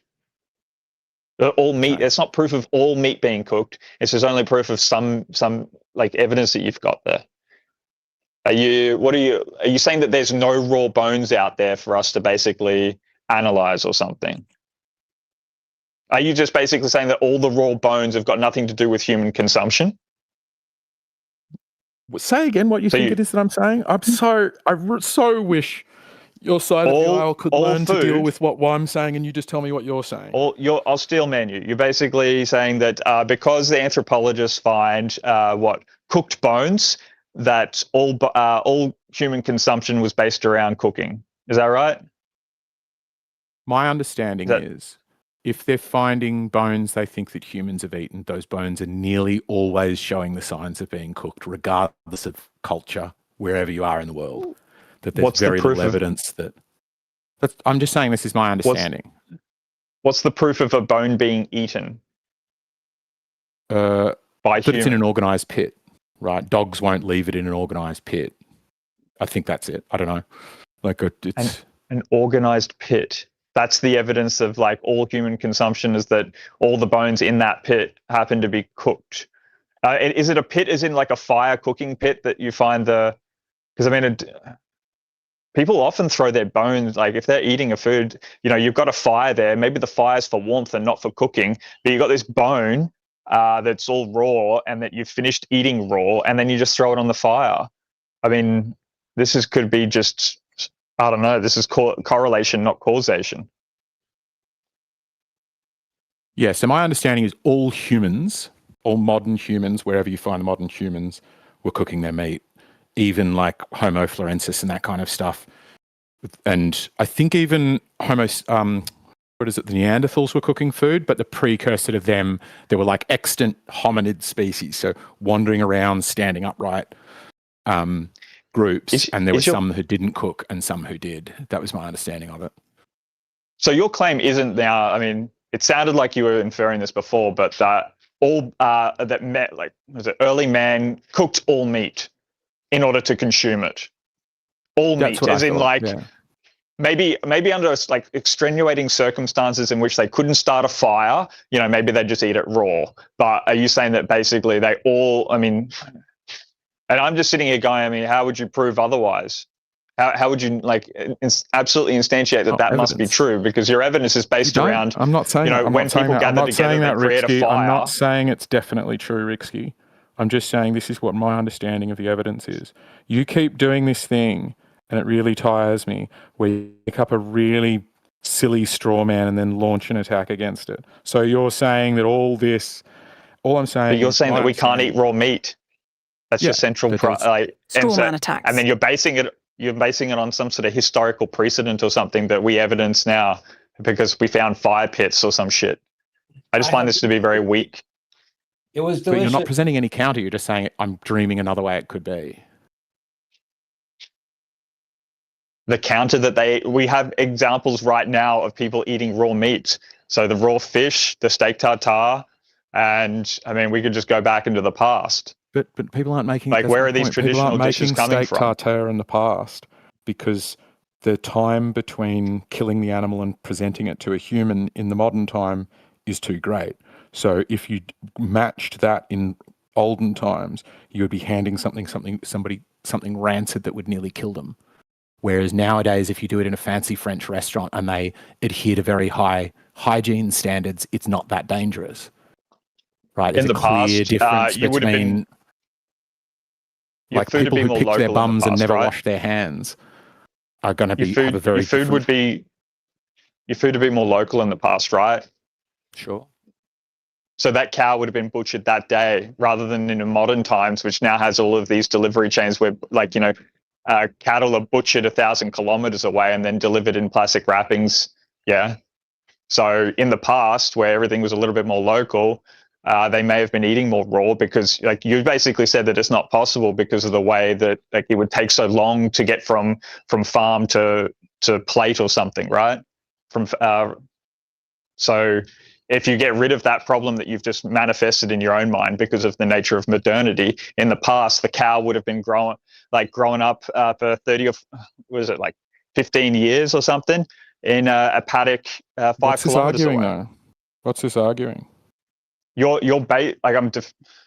arguing against your notion of why in the past they would have cooked all food, which was presented because the cow or the beast must have been slaughtered, 4 or 5 days ago. And you said that it's only possible in modernity to be able to eat these raw products because of the sort of sanitary, industry and process that we've developed. And I say that's bullshit because in the past you wouldn't have needed all this. You only need that super sanitary because the cow has been butchered 1,000 kilometers away and took 5 days to arrive upon your plate. In the past, it would have been basically butchered that morning. And that's why you would expect more people to be eating raw in the past. And you're saying it's not possible. Well, because if you kill a big animal, there's only one day in which it's fresh, and every other day after that, it's a fucking going to be super dangerous. I would even argue at room temperature, out in the sun, a fresh kill is going to start to be iffy after 7 or 8 hours. Right, the open bits that have been open to the elements there, where you've peeled back the skin. That's how jerky. You're just talking about jerky, bro. You could chop that up and put it on racks and let it dry out for 2 days, and you'd just call it. You don't even need to salt it, and you'd still call it jerky. What do you mean? You can do that with jerky in 2 days. I thought jerky took ages, and it's got to be cut into thin strips. No, you just leave it out for more than 2 days. I've already addressed jerky. Jerky is effectively cooking it, right? You are drying it out and cooking it in the sun, so you're killing all the bacteria. Well, I mean, you said if you leave the meat out in the air. We're talking about raw, wet, squishy meat that is room temperature or warmer. Yeah, and apparently this dangerous thing that lands upon it, which comes you're breathing in constantly, because, I mean, where else does this bacteria problem come from, right? It's just always in the air, and you're constantly being... Yes, I do. Wish you wouldn't. I would say that I don't go through the putrefaction process. I don't engage in that. But why not? I mean, there's a Wagyu place that's just down the road, man, and they cut it up perfectly. it's great. Like, there's a lot of marbled fat in it. Bacteria risk. It's great. I've done it probably 30 or 40 times now, maybe more. Like, I mean, dude, I know the way that you cook your steak. You just sear it on the outside as if like the outside is somehow the dangerous part. Yeah, I just think that this is a sort of a make-believe in your mind that there's like all of this dangerous stuff that you're constantly breathing in. Sure, lungs are different. Just floating around. It's clear why the outside is an issue, right? It's not magically the outside. It's specifically the outside because an aerobic interaction can happen in air. Uh-huh. So do you... I'm not denying that. So this is saying it was completely ubiquitous from 300,000 years ago.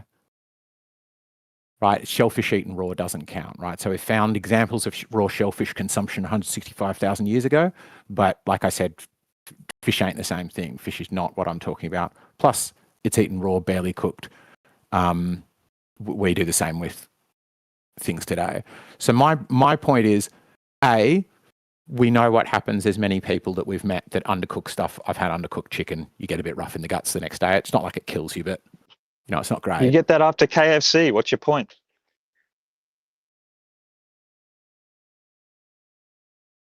Did my point seem like it was we don't get sick from any other means? Did that seem like what I was saying? Not exactly. I think you kind of miss. I think you just sort of look for something to say rather than deal with what the point I'm making is. The vast majority of our anthropological evidence seems to show that humans have been cooking for hundreds of thousands of years. That land-dwelling mammals, we have no evidence. Nowhere can we find sites where people were eating aurochs or goat or whatever habitually raw, and that's an important point. Right, and I feel like I've tried to make it a few times, and we haven't heard it. And then the other is just somebody saying, "This is good for me," is also not good, right? And it feels like when I present those cases, you go, "Oh, but how do we know? The case could be anything. It could be the case that they were the bones because your evidence is based on chucking pits. them in the fire." Sure, but what's the probability that people all around the world? Pits don't only preserve eating raw. next to fires and storing up all of these raw bones so they can throw them in the fire. Every culture has this same strange habit. What's more probable, that the bones were cooked before they were eaten? You just don't know. You don't know whether the meat was consumed raw or cooked. You just don't know that. In fact, if the bones were cooked, right, the way that you're talking, I'd be kind of curious. Could you tell if there's scorch marks on the bone? Because that would just indicate that the bone was thrown in the fire rather than... Because, you know, if you cook a roast, dude, that bone ain't cooked. I mean, is it cooked or is it ends of it? Is it scorch marks or? The ends of it are, right? When you do a leg, the two nubs are going to be scorched, right, where they protrude from the flesh and the fire touches them. I mean, they also look. My question for you though is like, why teeth? You need more terry teeth, whereas our teeth are quite blunt compared to other omnivores. Yeah, because we don't grab the animal that we're predating with our mouths. Okay, like the poor dog has got to use its face as a hand, basically. Okay, and I would ask you once again, like, how is there evidence of like these bones being cooked or burnt? Which I guess they're two different distinctions we can make. But the point of the matter is that how do you know that it wasn't the flesh on the outside was eaten before or after the cooking? I don't. Given the absence of any other indication and the probability that it leans me in that direction. Right. Here's another good one. So you're expecting to find a box of raw bones? Are you expecting to find somewhere, like your evidence was that there's pits with a bunch of bones in them that seem to be charred. Are you expecting the alternative to that, or the challenge to that, to be a box with raw bones in it? Is that what you're expecting to find? Box, or wanting? Yeah, absolutely. Yeah, milk crate. That's what I expect. An ancient prehistoric milk crate. A pit that's raw, No, it could be a pit, sorry, or a box. Yeah, my bad. You can find like a compartment or a collection of raw bones. Are you expecting to see a raw bone pit? Is that what you're asking for? Yeah, you would find houses like in Cana or, you know, anywhere around the world. That would, you know, anywhere around the world. Göbekli Tepe, it would smell. And you would find... Why would it smell? That's an interesting thing to say. Smell like what? Well, because if you threw all the bones, like raw bones, just onto the side there and you didn't cook them, right, you would have to then work out a way. Because, I mean, presumably if you're going to a fire, like you're around a set of buildings or there's a bit of infrastructure around it, right? Like you don't just constantly move every day. To the answer. I think you asked for. Well, no. The point of the matter is that your evidence that you're expecting to find is just not something you would. There would be a bad smell associated with a raw food, a raw bone pit. So you would in order for them to get, because it's rotting. And why would that smell bad? If it's good for why would that stink? Because no. Well, I mean, dude, not everything that's I mean, you drink bitter potions all the time and you think it's good for you and you call it medicine, and it's bitter as hell. No, but I think that's the same principle working. You don't hang on. Do you think that bitter potions are good? Do you think that things are good in proportion to how bad they stink? Or are you using my logic where you think I'm wrong to show that it's similar to this lack of logic you've got right now? Why would people find... I've got not a lack of logic, dude. I'm fine. But the argument we're testing is, are these rotting bones good for you? And your answer is, well, you couldn't have them nearby, these rotting bones, on account of them stinking so bad. So your ready food source feel like that tastes delicious and you can't wait to get to hoe into, you want to keep as far away as possible because it stinks. Dude. What I feel like I'm talking against right now, what I feel like I'm challenging is the fact that human beings have eaten raw and it's relatively safe. I mean, within whatever constitution that anything's considered to be safe. What is the evidence of it? Yeah.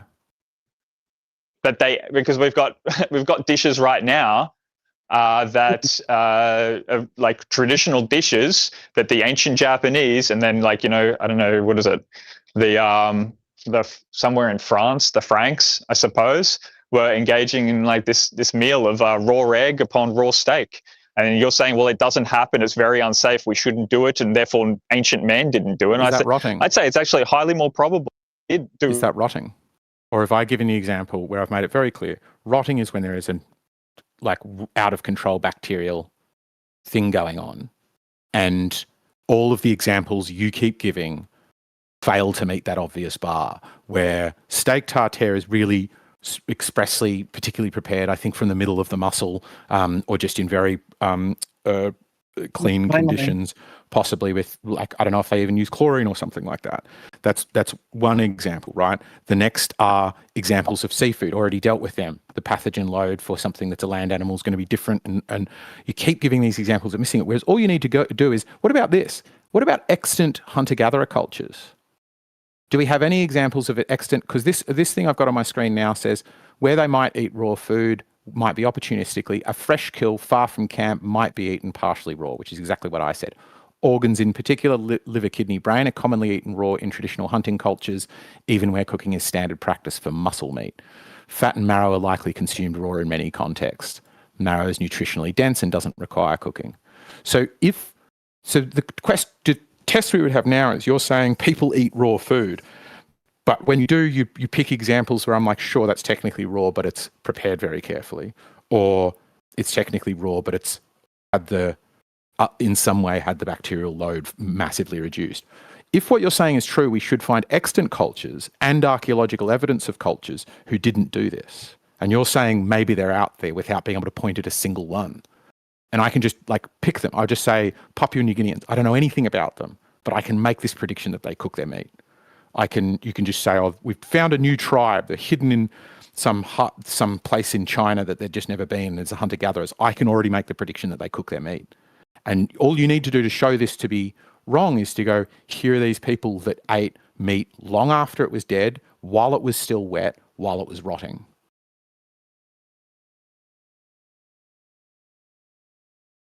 That's all we need. That would prove the whole case, I think. And or we can move on, because this has gone forever. And I'm not meant to be debating.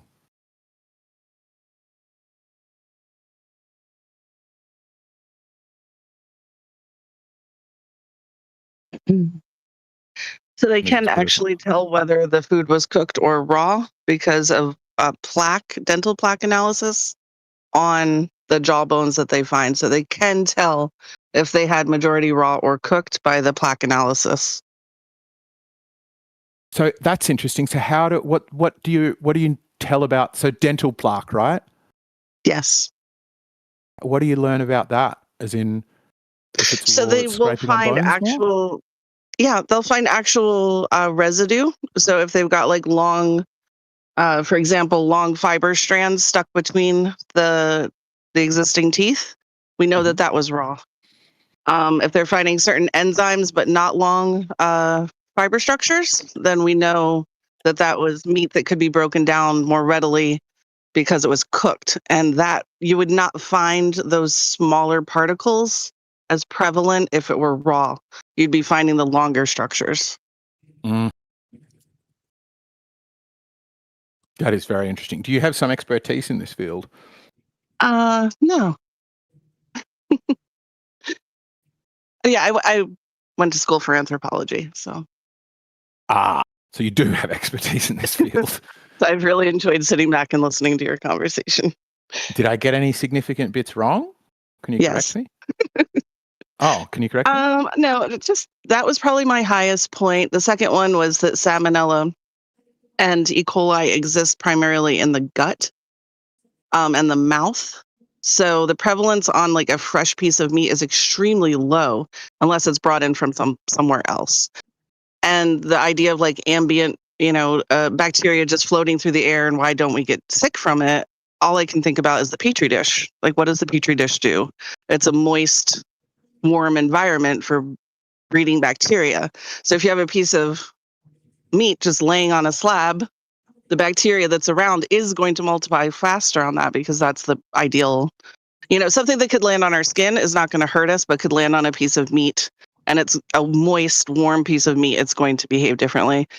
And then I guess lastly, it was about the residential freezing. So Salmonella does not, residential freezing does not kill Salmonella or E. coli. It puts them into a hibernating state. So when they come back up to temperature, they still exist and they proliferate like mad, which is fine because then we cook the food and we're okay. But to think that you can freeze in a residential setting and then it's going to come back up to a state that we can consume and that the bacteria will not come back is slightly incorrect. Right. And that speaks then to the Inuit stuff that we were reading where they like bury stuff, but apparently had really strong traditions of knowing how to ensure that the right bacteria would grow. Right. No temperature that you will reach in that setting or any natural setting, any residential refrigeration setting is going to kill bacteria, Salmonella or E. coli it's just going to put it into hibernation.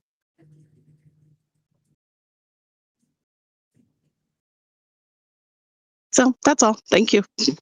Yeah, it's very useful. That has added a lot of useful info to the conversation. Okay. Thank you. I think it's a very strong point as well that the sort of wetness, the slickness of just feels like something is going to grow something gross. Mm-hmm. So obviously they knew about food storage or we would not be here. And, taking the meat from, deep inside of the muscle, that meat is going to be preserved for a very, very long time. It may not, it may be at the same temperature as the outside meat, but it's not being exposed to that ambient bacteria. It's a sealed space. So it is obviously going to eventually rot. But if you take, a piece from the surface and a piece from deep in a muscle, you're going to have a completely different bacteria load. Yeah, and that's what I thought may have been something to do with how they do steak tartare. Like it's not just mince, essentially. It's not where you just crush and mush the outside of the muscle through past stuff that was in the middle of it. Yes. And there's also evidence that, they were feeding raw meat to children. We have evidence of that, very young children who weren't able to actually masticate the meat yet. So they were just chopping it up and essentially making steak tartare a very, very long time ago.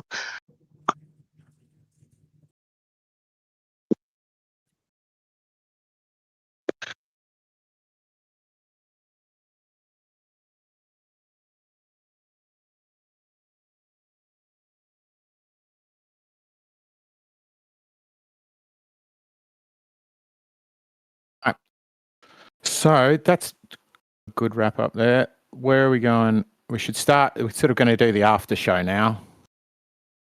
Unless somebody else has got a quick one they want to do. Anybody got a quick topic they want to debate?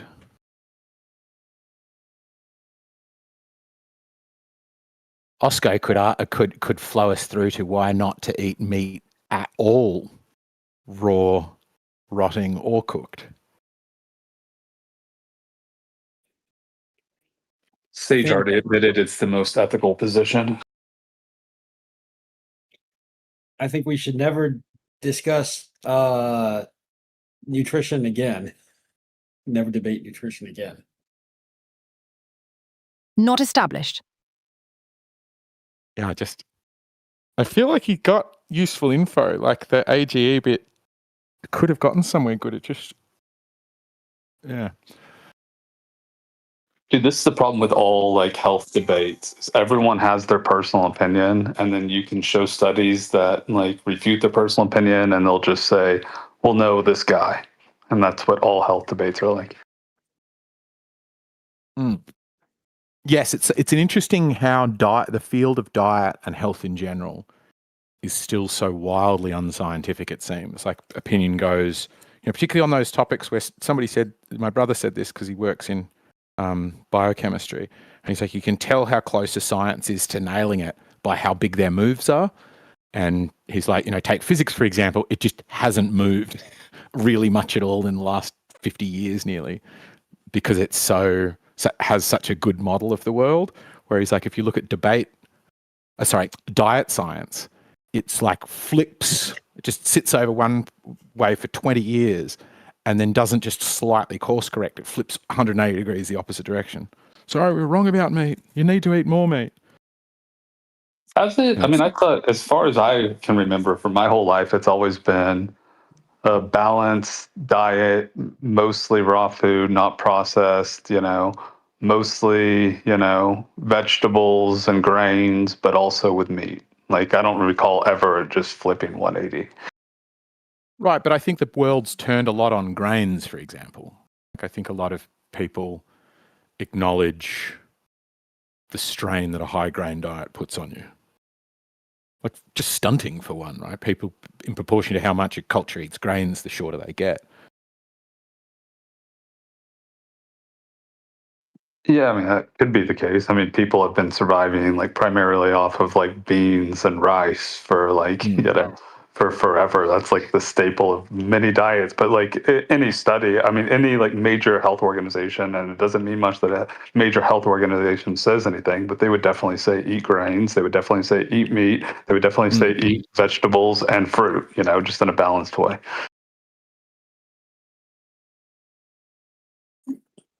I don't think the general, eat a balanced diet thing has changed, but it certainly seems to me like there's been some questions about like cholesterol and how much eggs contribute to high cholesterol and things like that. I'm not that plugged into it, so that is one. Like now they say eat a bunch of eggs.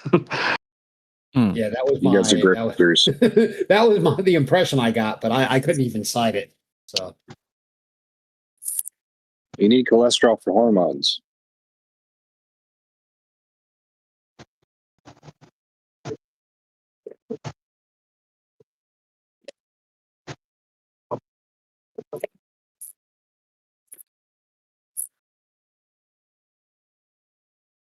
Cool. Final thoughts? Next debate topic, or should we wrap it up and go back to the other room?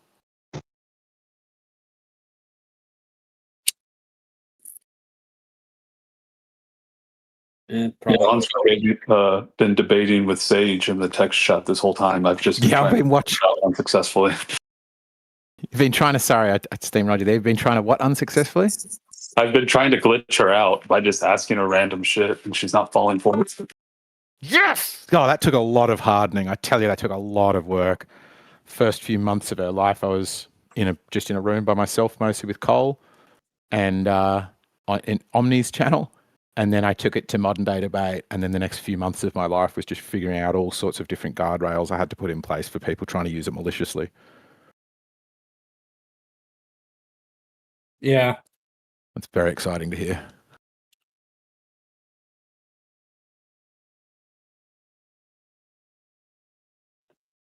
Well, I thought that was a pretty good show. Every time I checked in, there was a lot of energy. Your screen was going crazy. I'd say things are doing pretty well. I failed to not debate, though. Oh, well, you know. Any month now, I'll learn.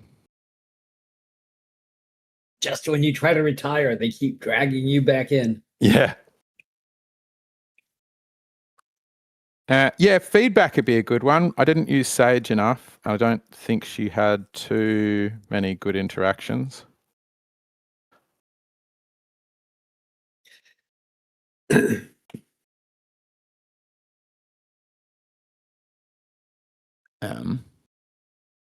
All right. Well, I guess it's been what, 3.5 hours. You think it's time to call it, or? Yeah, I reckon let's pack it in. Good fun. Thanks everybody for joining. Come back, pick topics. You can come back and we'll see you on the same bat channel, same bat time next week. Sounds good.